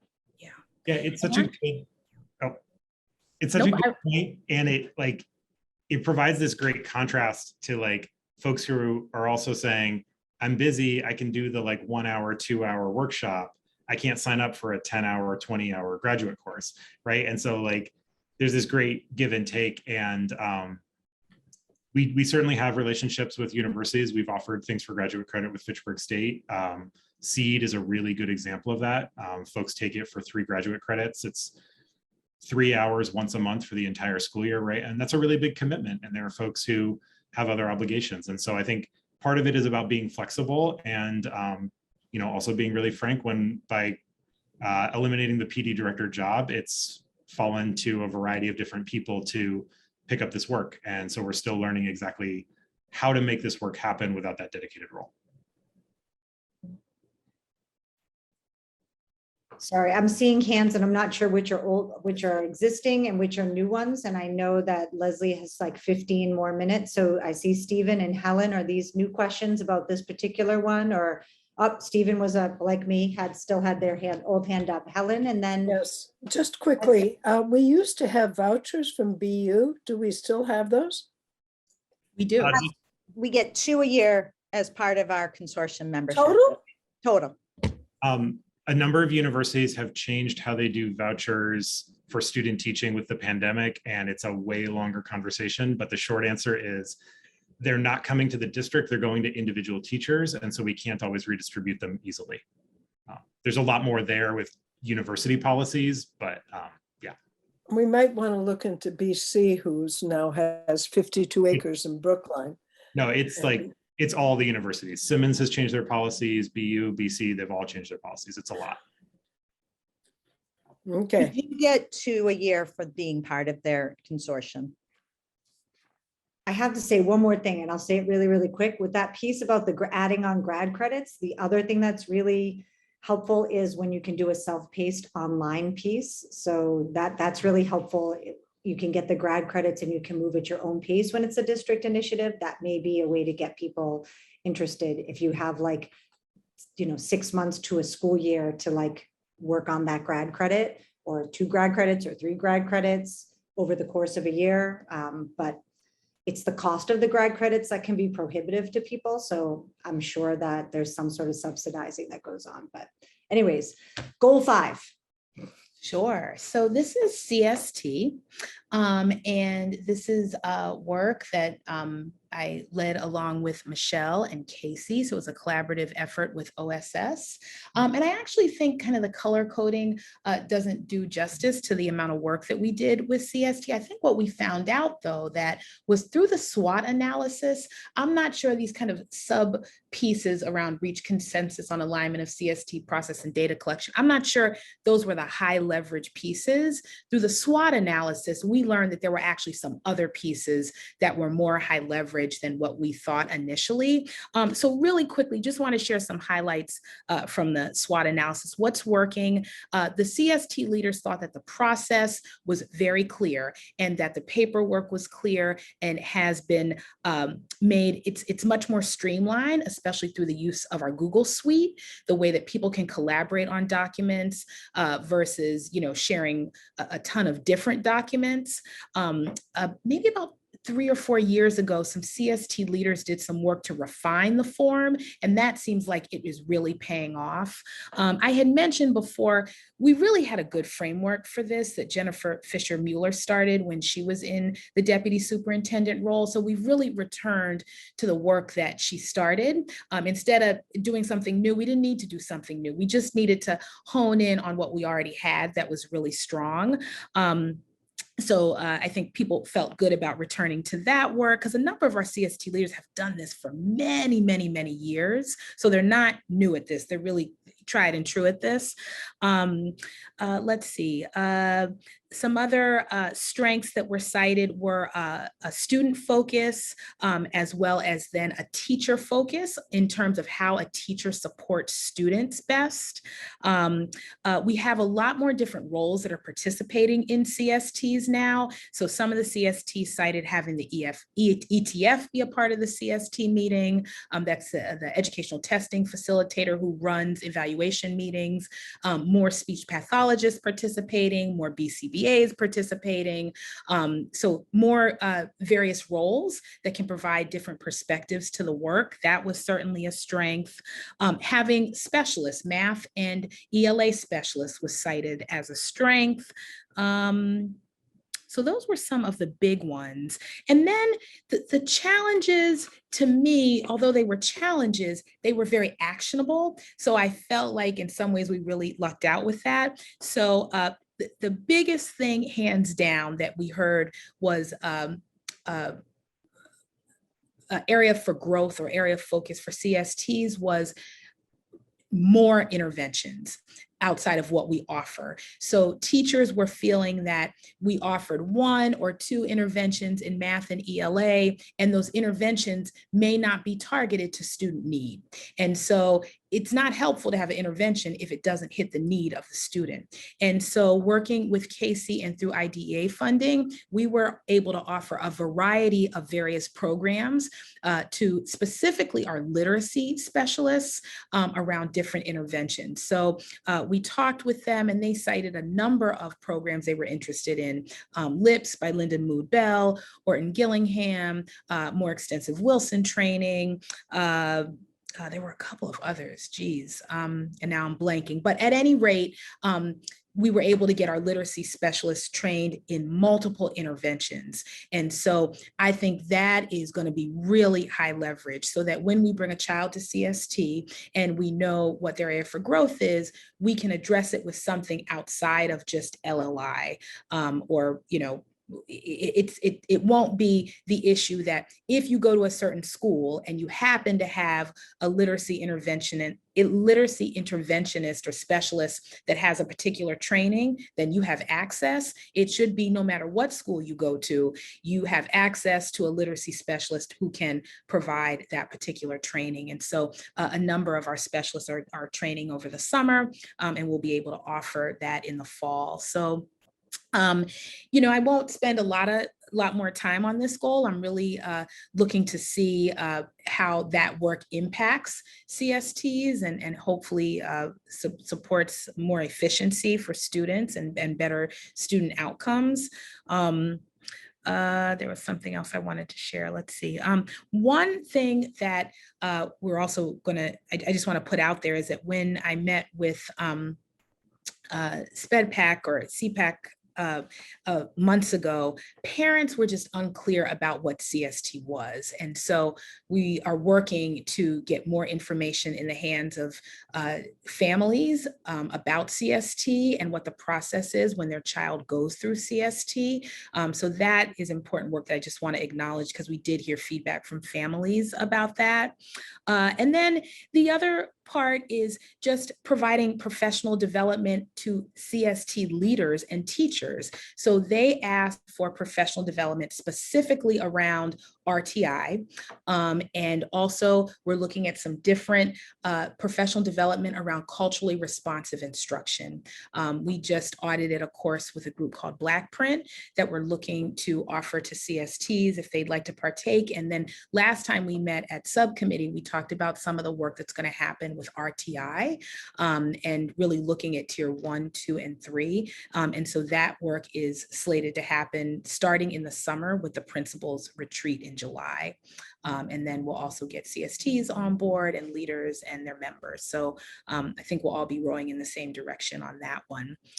So I'll just stop there. I don't know if there are any questions. All right.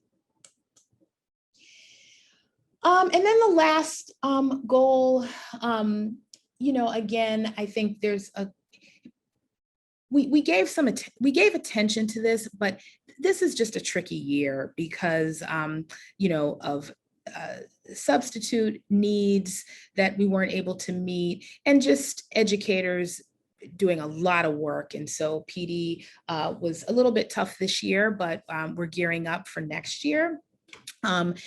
Just to reiterate to the point, I think it is a really great value that we have TeachPoint in place. To have an electronic system that we can keep track of our professional development data, and it being the same tool that also tracks our evaluation, educator evaluation feedback, that's incredibly helpful because those things go hand in hand. You know, one thing, I haven't been asked the question here, but I certainly was asked it all the time when I worked in Boston in the superintendent's office was, what is the effectiveness of your professional development and how much does it cost you every year?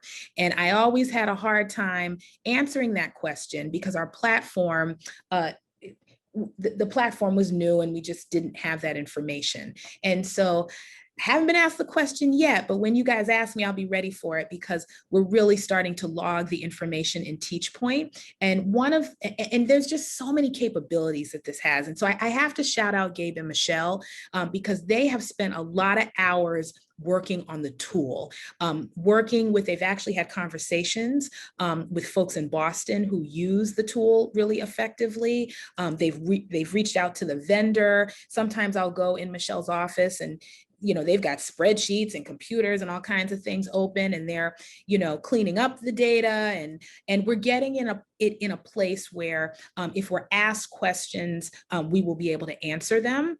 And one of the things I'm really excited about is that when we get more teachers, and because we do have some teachers that offer professional development, we've sponsored some teachers, but also coordinators, we can produce a catalog of our professional development just by printing and sharing what's in TeachPoint.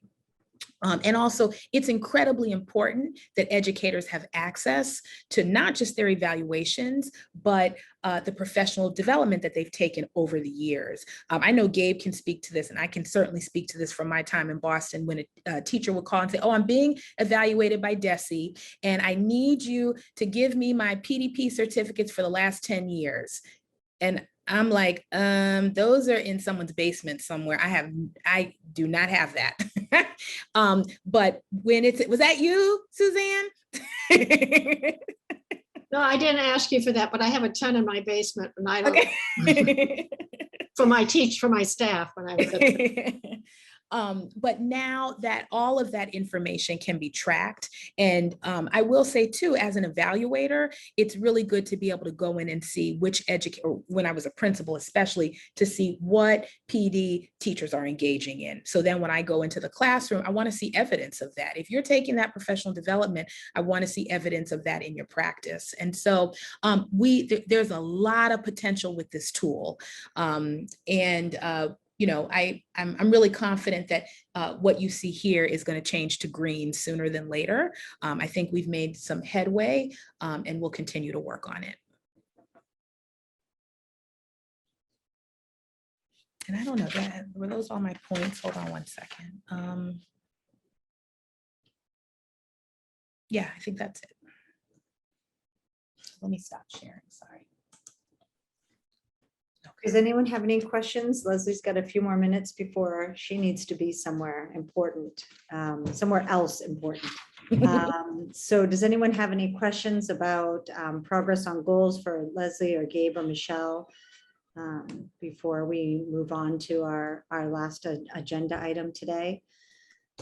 The other question, I see two hands, and then the other thought that I had was if this conversation has sparked any ideas about future agenda items or topics for discussion in the year ahead that you might want me to keep a list of as we think about it. I'm working with Robin on dates for the year ahead. So I'd be happy to jot down ideas as well. So if this has sparked anything for you. So questions, Helen, and then Susan. Well, this actually isn't a question. It's just a thank you. This was really helpful to see what happened this year, what you were able to accomplish, what were challenges, and where we're headed. I appreciate it. So thank you. Thank you. Thank you so much. And I really do appreciate this group. When Nancy was saying it was her first curriculum subcommittee, I wanted to say, and I'm going to say now, it is the best subcommittee in case people didn't know. So now you know. I am so happy to be here. My gosh.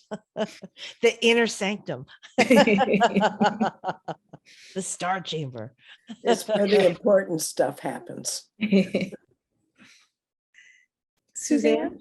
Yeah, I just, again, thank you very much. It's really helpful to have an end of year review because we had the beginning of the year. Now we've got the end of the year. At least we know where we went and where we got derailed exactly, but you've done a ton of work. Thank you so much. And I would just guess that this will lead then to your goals for next year. That's right. Right. And so I look forward to hearing, some of these same goals I would hope would still be on there because they're not green yet. And Right. But anyway, I look forward to that. So it's really, to me, it's really helpful to have a beginning of the year. These are our goals, the end of the year review, how we're going to tweak them, which ones we're going to hold on to, which ones we're not. So thank you for that. Thank you, Jennifer, for leading that as well. Thank you. Thank you, Suzanne. And we're open to any feedback on the goals. If there's something that you think would be more high leverage or just feedback on something that we might need to tweak, we're open to that. Stephen? One more vote of appreciation here. I just want to say that my first year in the school committee, as you know, I talked to a lot of people across the district, teachers, administrators, parents. Everyone speaks really highly of you, Leslie. Everyone has a lot of faith in you and your team. I hear a lot about Gabe and Michelle as well, and it's always positive. So I just feel really excited and encouraged. That said, no, I'm just kidding. I also want to just put in a plug to collaborate with you and your team as a thought partner on setting your priorities for next year. When I came aboard, I think your priorities were set, and I would have pushed for a couple of different ones. I'd like the opportunity to do that for the next year, although I don't have any objections to the priorities you had. But overall, I just want to say thank you for all your work this year. And I also feel really confident about the direction of this office. Thank you guys very much. I appreciate you all. And I think the flow of the meetings has gone really well. And we've heard from coordinators also and Dr. Guillory that the way this has been structured in terms of having the curriculum presentations come here first to get questions and then go to the larger school committee, that is hopefully a structure that we can continue next year because I think that went incredibly well. So we thank you so much. This has been a great year. We've gotten covered a lot. There was a good amount of green and a lot of yellow. We made a lot of progress. It's been a really good year. It feels really good. I feel like we're moving in a really positive direction. I feel so good at the end of this year. Thank you, Leslie and Gabe and Michelle. Great leadership. And thank you so much for showing us the progress on the goals. And again, looking forward to what we're going to be working on next year. I really appreciate it. Thank you for all of your hard work. I look forward to touching base over the summer, but then we'll be setting a calendar for the year going ahead next year. I hope that you have a wonderful concert. I look forward to hearing from Matt in a few minutes, but I want to make sure that I wish you well, Leslie. Thank you so Thank much. you. Thank you for all of your hard work and your leadership. It's really been a great year. And I feel like we're in such good hands in the Office of Teaching and Learning and really just moving in such a positive direction. So super, super, super happy. I sleep well at night. Thank you. Hey, Matt. Hi, Matt. Welcome. Hi. Welcome to Curriculum. We're so glad to have you back. Let me come. So you're going to talk to us about an update on the Desi Social and Emotional Learning Grant. Is that correct? That is correct. And I think I'm sharing my screen. Can folks see that? Yes, we can. Beautiful. Great. So just to remind folks, back in February, we were awarded a fairly competitive $150,000 mental health and SEL grant from Desi. And I would love to give some updates about the work that we have done so far related to the grant. Before doing that, I do want to provide some general information about the grant, because I think that's going to help anchor some of the discussions that we have around it. Desi created the grant sort of acknowledging that a lot of schools are experiencing challenges right now with student mental health. And so the intention of the grant is to really help school districts support the mental health of all students by strengthening their multi-tiered systems of supports. And so I know I'm coming off of the discussion that was just talking about RTI. This perfectly sort of aligns with that lens. And so given sort of the intention of the grant, we've really focused this work to be around our tier 1 prevention-based supports that we're making available to all students, then also our targeted small group interventions for kids as well around mental health. And I'm going to talk a little bit more about each of these lanes of work next. Within the tier 1 part of this work, we are really focused on increasing the amount of explicit SEL instruction that happens within our classrooms. And so this is explicitly teaching kids skills like problem solving, emotional regulation, self-awareness, social awareness. And that goal and that intention is set because prevention science is really, really clear in this area. When we help promote SEL competence in children, we can help prevent the onset of more significant mental health and SEL related challenges in the future. What we also know is that when kids have really strong social and emotional skills, it really helps them skillfully navigate the challenges that are going to happen within their lives. And so because of that, it is so critical, it's so important that every single child in the district consistently has access to high quality evidence-based SEL instruction. I want to name that there's a variety of evidence-based SEL curricula that exist. When I, at the beginning of the year, I went around to each school to sort of figure out what criteria, what curriculum, are we already using within the district? And then sort of touch base with some colleagues in some other districts to figure out what they're using there. And that generated that list of 5 different curricula that you're seeing there. CASEL, the Collaborative for Academic and Social Emotional Learning, they don't have their own curriculum. What they do, though, is every couple of years, they do the systematic evaluation of existing SEL curricula. The most recent one was done back in May. And through that review, they assign a different level of rating to various SEL curricula. And each of the ones that you see here receive CASEL's highest rating. In order to receive that high rating, there's a couple of indices that they're looking at. One is just looking at its efficacy. Has it repeatedly been demonstrated through research to help support students' SEL competence? And usually that's done through independent research. They're also looking for explicit incorporation of using culturally responsive practices. They're also looking for built-in opportunities to strengthen homeschool collaboration. And they're also looking for explicit opportunities and explicit referencing to supporting adult learning. Adult wellness, excuse me. And so each of these curricula do those things really, really, really well. And so the goal of the grant is to sort of have folks being able to sort of play around with, pilot, experience multiple of these curricula with the idea that those evaluations and that experiences would help us make concrete recommendations. I'm going to get a little bit more granular about that in a second. Within the tier 2 part of our work, we're really looking to strengthen our targeted small group interventions. I know that's something that Leslie and the group were just sort of talking about.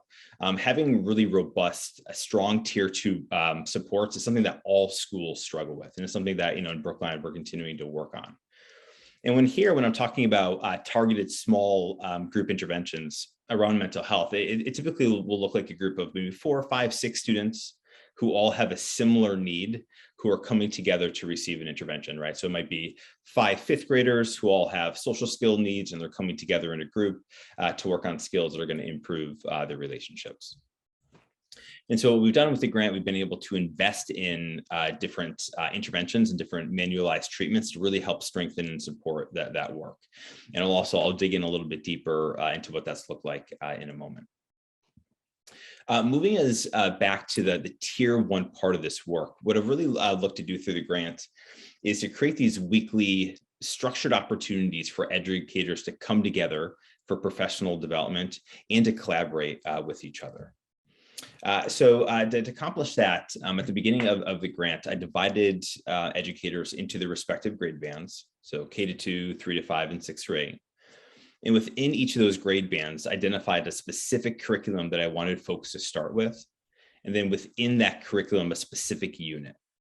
So for example, a lot of our K-2 and 3-5 educators started with Second Step. And then within Second Step, they were implementing lessons from the emotion management unit. And so what that allowed us to do is when folks are coming together each week, they will have been coming off a very similar experience where they have delivered maybe the exact same lesson or a very similar lesson to students. And that helps for these really powerful collaborative conversations that are really powerful for evaluating folks' experiences. And they also help with planning, where folks are coming together and really planning for, if not the same lesson, a very similar lesson that they're going to implement either later that week or the next week with students. To get sort of granular here with what these meetings look like, they're all through Zoom because we have educators across all of our buildings.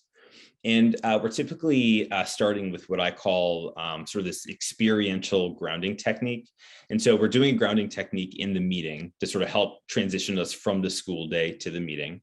But I try to deliver in a way where folks can take that experience and actually apply it directly to their work with students, where they can actually take that activity and use it either as, in a welcoming routine or as part of a closing routine with students. We then move into a 10 to 15 minute professional development, where I'm talking about different topics related to SEL. For example, a couple of weeks ago, I talked about ways that we can support self-efficacy in the classroom. I've talked about ways to support active engagement. I think tomorrow we're talking about ways that we can sort of think about and manage stress, not only in ourselves, but also within our students. After that PD piece, we move into breakout rooms. And within breakout rooms, educators are with colleagues in the same grade band and who are delivering the exact same curriculum. And so the beginning part of that breakout room, folks are completing a formative evaluation where they're evaluating the most recent lesson that they implemented with students. Then they go into this really structured conversation with each other where they're really talking about their experiences, implementing lessons and overall their experiences with the curriculum. And then we build in time for planning, where folks can either plan independently or with each other as they're looking forward and toward the next lesson that they're going to implement with students. I want to name that we started this work in late March, which is not the most ideal time to start any type of work. But to be really sort of flexible with participation, I do record all of the meetings so that folks can participate asynchronously if that sort of best meets their needs for the week. I've also identified some outside PD opportunity for folks to take advantage of, and if they are able to take advantage of it, I am able to provide reimbursement for that work. When I announced the grant, we had 56 educators initially express interest in it. Again, because of the timeline, the time when we were starting, a lot of time was already sort of allocated and a lot of schedules were already fixed. So within the initial group, we have 40 folks so far who have participated in the grant. And one thing that's really exciting for me is that we have this really nice diversity in regard to people's roles within buildings. So we have a lot of classroom teachers. We have folks who teach visual arts, who teach performing arts. We have world language teachers. We have school and adjustment counselors, we have psychologists, we have folks from every single elementary school. And so that's this really, really nice sort of breadth of diversity and role in school that we have with participating in the grant. Of those 40 educators, 35 folks so far have been able to deliver weekly lessons to students in their classes. The vast majority of those lessons have been second step and mind up. We've had a couple middle school folks who have already implemented some mind up lessons with students this year. So they've tried Lion's Quest as sort of a supplement to that. And so what's exciting about that work is that, that's 35 classes, which represents, around 700 students who've now received increases in the amount of explicit SEL instruction that they're receiving. And so when that is done consistently over time, that's the type of work that can be really preventative. That's the type of work that can really make sure that kids have the skills that they need to navigate the challenges that are likely to be presented to them. As I mentioned, we have folks complete a formative evaluation every single time they implement a lesson with students. At the end of the year, or when folks have completed sort of their experience with the curriculum, we also have them complete a formative evaluation. And those evaluation and that feedback is a really, really important part of this work. I'll talk about this in the last slide, but an overarching goal in this work is to identify what could be a core tier 1 SEL curriculum that we're using in every grade band across all schools. And to feel really confident in that decision, I want folks sort of playing around with multiple curricula and to have those recommendations based on lived experiences with educators who've delivered these lessons directly with students. Those evaluations that folks are completing are really based in this construct that's called usage. And usage is something that's done a lot in research. And what usage sort of is described as this multivariate construct. So it measures a lot of things. And it measures the variables that can really influence, if not predict, the likelihood that we can implement an intervention or curriculum with fidelity. So it looks at things like understanding, feasibility, acceptability. And so far, when we sort of narrow our lens on mind up and second step, the evaluations have been really positive. Folks are describing that it feels really easy to implement, that it's really engaging for students. Despite everything that people have on their plates, they're describing that it's pretty feasible in terms of actually the planning time and for the implementation. That's something that I'm really paying attention to, that I don't want this to feel like a huge lift. I want it to feel feasible. And folks are describing that it is. What's also exciting is that sort of independent of what a person's role is, whether they're a counselor or if they're a classroom teacher, they're describing that this work feels really well matched to their role. And that's sort of that adaptive sort of mind shift work that's really exciting.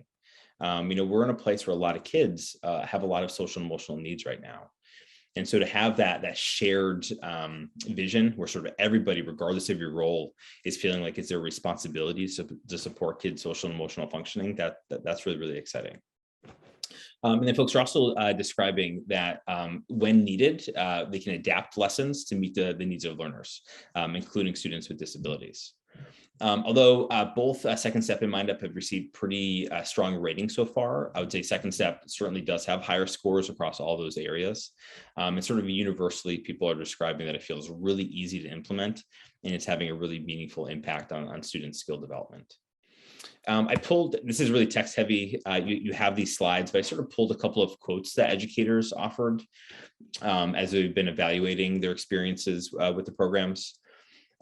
What is pretty exciting for me is that it's probably the most common piece of feedback that I've received from classroom teachers is that they'll pretty commonly have this experience where they're teaching a specific skill, for example, like problem solving. Then later on that day or later that week, they'll have this experience where they can actually pull the language from that lesson or pull the skills from that lesson and apply it directly to that situation with students. And that's really, really powerful for SEL skill development, where not only do we have this dedicated time where we're teaching the skill, but we're also able to scaffold and sort of support students in using that skill in real life situations. And so that can just be really, really powerful for skill development. In addition to those weekly meetings that I described, we're also continuously looking for other PD that we can make available to all staff. One example of that is we had the mental health collaborative come in a couple of weeks ago to deliver a 2-part mental health literacy training. 80 educators registered for the event. We were able to make it asynchronous for some folks. And the feedback there was really positive, that folks felt like they left that training with a really good grasp and understanding of mental health in general, and then specifically in some strategies and some tools that they can use with students in their classrooms. So that is a pretty good summary of the tier 1 work that we're doing. And so I want to shift us a little bit now to talking about the tier 2 part of this work. And so again, we're really looking to strengthen those small group targeted interventions that we're providing students. And so we used a lot of, we've used some of our funding to invest in what's sort of described as manualized treatments. And so a manualized treatment is you buy the intervention, and the lesson plans and the materials and the scope and sequence is already laid out, right? So that really sort of reduces the burdens on clinicians to be developing lesson plans or to be developing a curriculum where they can sort of implement this standardized thing that has a really strong evidence base. And so what we have invested in so far is Coping Cat, which addresses anxiety. Keeping Your Cool, which addresses anger and frustration, and really sort of helps kids develop the skills that they need to express those emotions in effective ways. And then Skill Streaming and Social Skill Intervention Guide, both target social skills. And I was determining to invest in these areas. So it was sort of a product of 2 pieces of information. Our universal screening data really reveals that these are important areas for kids, but then we're also hearing directly from clinicians and other educators that these are the primary areas that kids are struggling with. That we have a lot of kids who are feeling anxious and worried. We have a lot of kids who are feeling angry and frustrated and are not sure what to do with those feelings. And then we have a lot of social skill needs. So what I want to offer is that when we invest in a resource, in a curriculum, in intervention, it's pretty poor practice to then just immediately start using it with students. We do want to structure and scaffold that around professional development and professional learning. So we sort of forecast what this work will look like over the summer and into next year. There's going to be a lot of professional development and support for our clinicians to be able to use these tools effectively with students. And so just to preview our last couple of weeks of school here, we will have folks continue to deliver weekly lessons to students. At the beginning of the grant, so back in March, I was hopeful that when we got to this time period, most educators will have had the opportunity to play with more than one curriculum, just based on where people's sort of bandwidth is. And actually, a lot of people really liking the curriculum that they're using. Most folks have just used a single curriculum thus far. But as we move into next year, my hope is that more educators will have the opportunity to use more than one curriculum. And again, I think that those relative comparisons where they're able to sort of compare different curricula to each other really allow us to have this sort of deep understanding of what's going to best meet the needs of students in the district. And so we have applied for a continuation grant. And I want to correct something that I said actually the last time I was here. And so that continuation grant will actually reflect new money that will be available starting July 1st, and that we'll be able to spend until 6/30 of next year. We don't know the exact dollar amount yet, but we anticipate that's going to be able to fund the goals that I sort of outlined here for the work. And so over the summer, we have a lot of sort of PD that we're planning for folks. A lot of that will be dedicated to our clinicians to really help support that tier 2 work. And then we're going to have some work that's dedicated for all educators. And sort of the opening days in schools are really chaotic. They're really, really busy. And so I want to give some dedicated time for folks outside of those 2 days to really sort of sit down with the SEL curricula that I just identified, really sit down with other resources that I'm going to make available to folks, and really thoughtfully and intentionally and sort of exclusively think about how is it that I'm going to support the SEL of my kids throughout the year. I anticipate that we're going to continue a very similar structure that we used this year, next year, in terms of the weekly format of those meetings, and sort of supporting people to use various curriculum. And then I also want to be really intentional and thoughtful about adult wellness. It's been a really, really hard year. And there's a tremendous amount of research that tells us that when adults are feeling well, they're going to be much better positioned to help support kids.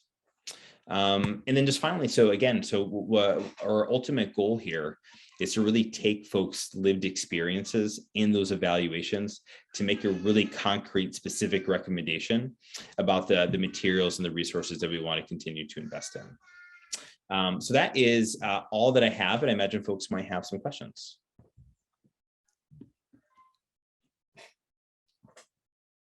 Helen? Sorry, if somebody else wants to go first, they can. So I have a couple questions. One, second step is what we're using presently in pre-K, correct? Correct, yep. And so wouldn't we want to continue that framework, that language for kids, so that, and especially if it's looking like it's a good one, why continue to go to all the other ones? That's a wonderful question. So I think there is a lot of benefit of using the exact same curriculum as we move K to 2. I also want to make sure that people are feeling really good about that decision. I want to sort of, and what I would say too, what's sort of interesting with different curriculum is that they do look a little, so like with second step, they divide it into early learning, which is the pre-K, and then they have a K to 5 and then a 6 to 8. And it does look a little bit different on each of those grade bands. And it feels a little bit different when you're using it with students as well. And so just to really make sure that is fitting the needs of K to 2 students, I think it's worth sort of going through this. But I would say, you know, early on, a lot of folks are having really positive experiences with second step. So I wouldn't be surprised if we're here in a year and that ends up being the recommendation. Okay, then 2 other questions. ELL students, how are we addressing this with them? Awesome. Yeah. And so in much of the same way that we would adapt any curriculum with any lesson, all of those things apply directly to these lessons as well. And so the ELL teachers are participating in this too? Yep. So yeah. So in the same way. So that oftentimes, like, so I would say there's a little bit of difference in when people are sort of fitting this in, but it's not uncommon. This might be a part of morning meeting, or this might be a part of another opportunity. So all the supports that are available to students with disabilities or students who are speaking English as a second language, all those supports that are already available to students are also available when these lessons are happening. And just one last question, the Mental Health Collaborative, what is that? I'm not familiar with it. So they are pretty new. So they set up shop back in September. And so they're they're a nonprofit that's really, really focused on working with schools. And they have a couple of bands of work. So they have some professional development around mental health literacy, both for educators, and that's what we access. They also have a very similar work for parents. They do have a curriculum that would fit in sort of nicely within some health programming. I think we cover a lot of those areas, but that's the type of work that they're interested in. But who are they? I mean, where are they from? What? So they're actually local. Yep, they're actually local. And so if you just Google the Mental Health Collaborative, they have a pretty good website with some good information. Are they connected to a university? Or are they connected to? No, but they're pretty, there's a couple of pretty seasoned clinicians who started the work together. And they're sort of increasing their outreach right now to school districts throughout the state. For example, right now they're recruiting a lot of school districts to be a part of sort of a professional learning community where a lot of districts are going to come together to really be thinking about the mental health of students. I mean, they have a beautiful website, but it's not clear to me. Oh, they're located here in Brookline. Yep. Yep. Okay, sorry about that. I'm so sorry. That's okay. Okay, I'll check them out. Thank you. Suzanne? Yeah, thank you. Thank you, Matt, for this presentation. So you mentioned 35 educators are using Second Step. What are the other educators using? I mean, is everybody doing something in their classroom around? So there, most in most K-5 classrooms, there is weekly SEL instruction happening. What is happening is a little bit different across groups, and then who is delivering those lessons is also a little bit different. So it's typically either the classroom teacher or a school counselor is leading those lessons. And there's a little bit of spread. So I know a lot of folks do use Second Step. That's absolutely the most common one that's used. We do have some folks that are using Mind Up. We have some folks that will sort of develop their own lessons. We have sometimes folks will pull resources from zones of regulation. So there's a little bit of inconsistency. And so that's one thing that I'm looking to address, that we have sort of a foundation that all students are experiencing. And then of course, on top of that, we can layer the needs of individual classrooms. But we have sort of this really consistent core that all students are receiving. Do we have people using responsive classroom or open circle, or is that all? Yep. So those are, and so those, and people are usually embedding that within their morning meeting structure. Mhm. And so that is, I'd like to describe something like a responsive classroom is sort of like the how part of SEL. And with the curriculum that I'm identifying here, sort of the what part, right? So what are those specific skills that we're looking to teach students? And something like responsive classroom does a beautiful job at helping reinforce those skills and really helping kids feel really connected to their classrooms and building healthy relationships.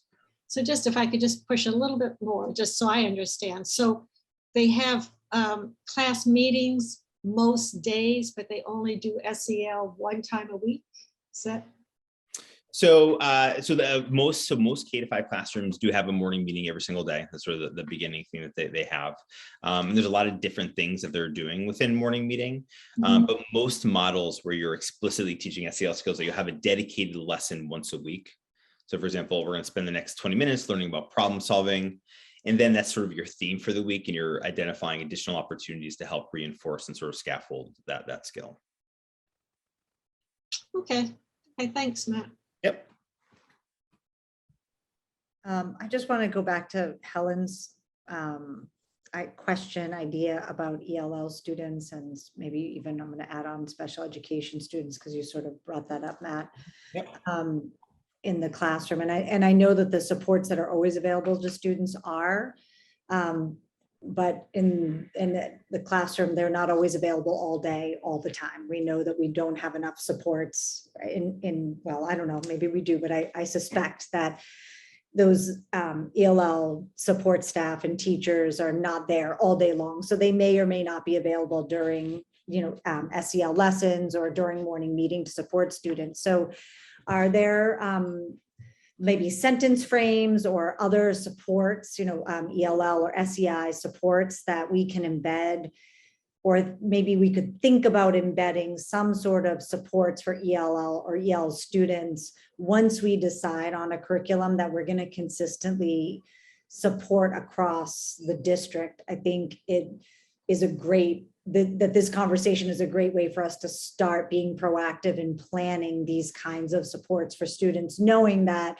it's not likely that we can coincide all of our support systems all the time for every student, but there are strategies that we know that can benefit all students, right? EL students and special ed students to access and support that curriculum, and that maybe we can use this as an opportunity to start thinking and just sort of put that pin and not forget about coming back to this and thinking about like, how can we support those students, knowing that it's not likely that they will always have those support persons with them, and what can we do to support regular ed or classroom teachers in their day-to-day work, and making sure that even our brand new English learners can access as much as possible, right, with those supports. So I just want to sort of push that conversation. Does that make sense? That's super well received. Yeah. And so one thing I do ask folks to do is to sort of document any adjustments or modifications they're making. And so we've had some discussions about some things that they've done for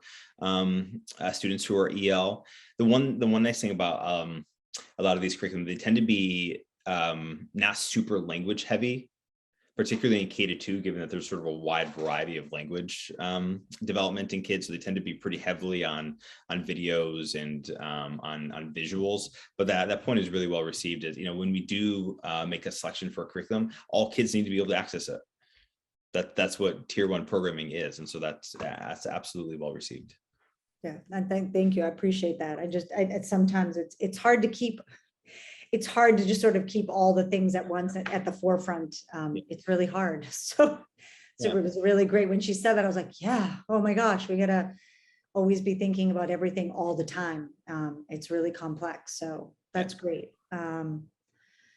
Thank you, Matt. And I've been trying to be really good about this all year long. And then Matt, this is not your first time that you've come to us, but I meant to say, and this is Matt Dubois, who's the Assistant Director for Guidance, Clinical Services and Social Emotional Learning. I've been trying to introduce people because we know who you are, but if you're a community member and you're just joining us, you may not know who Matt Dubois is and what he does in the district.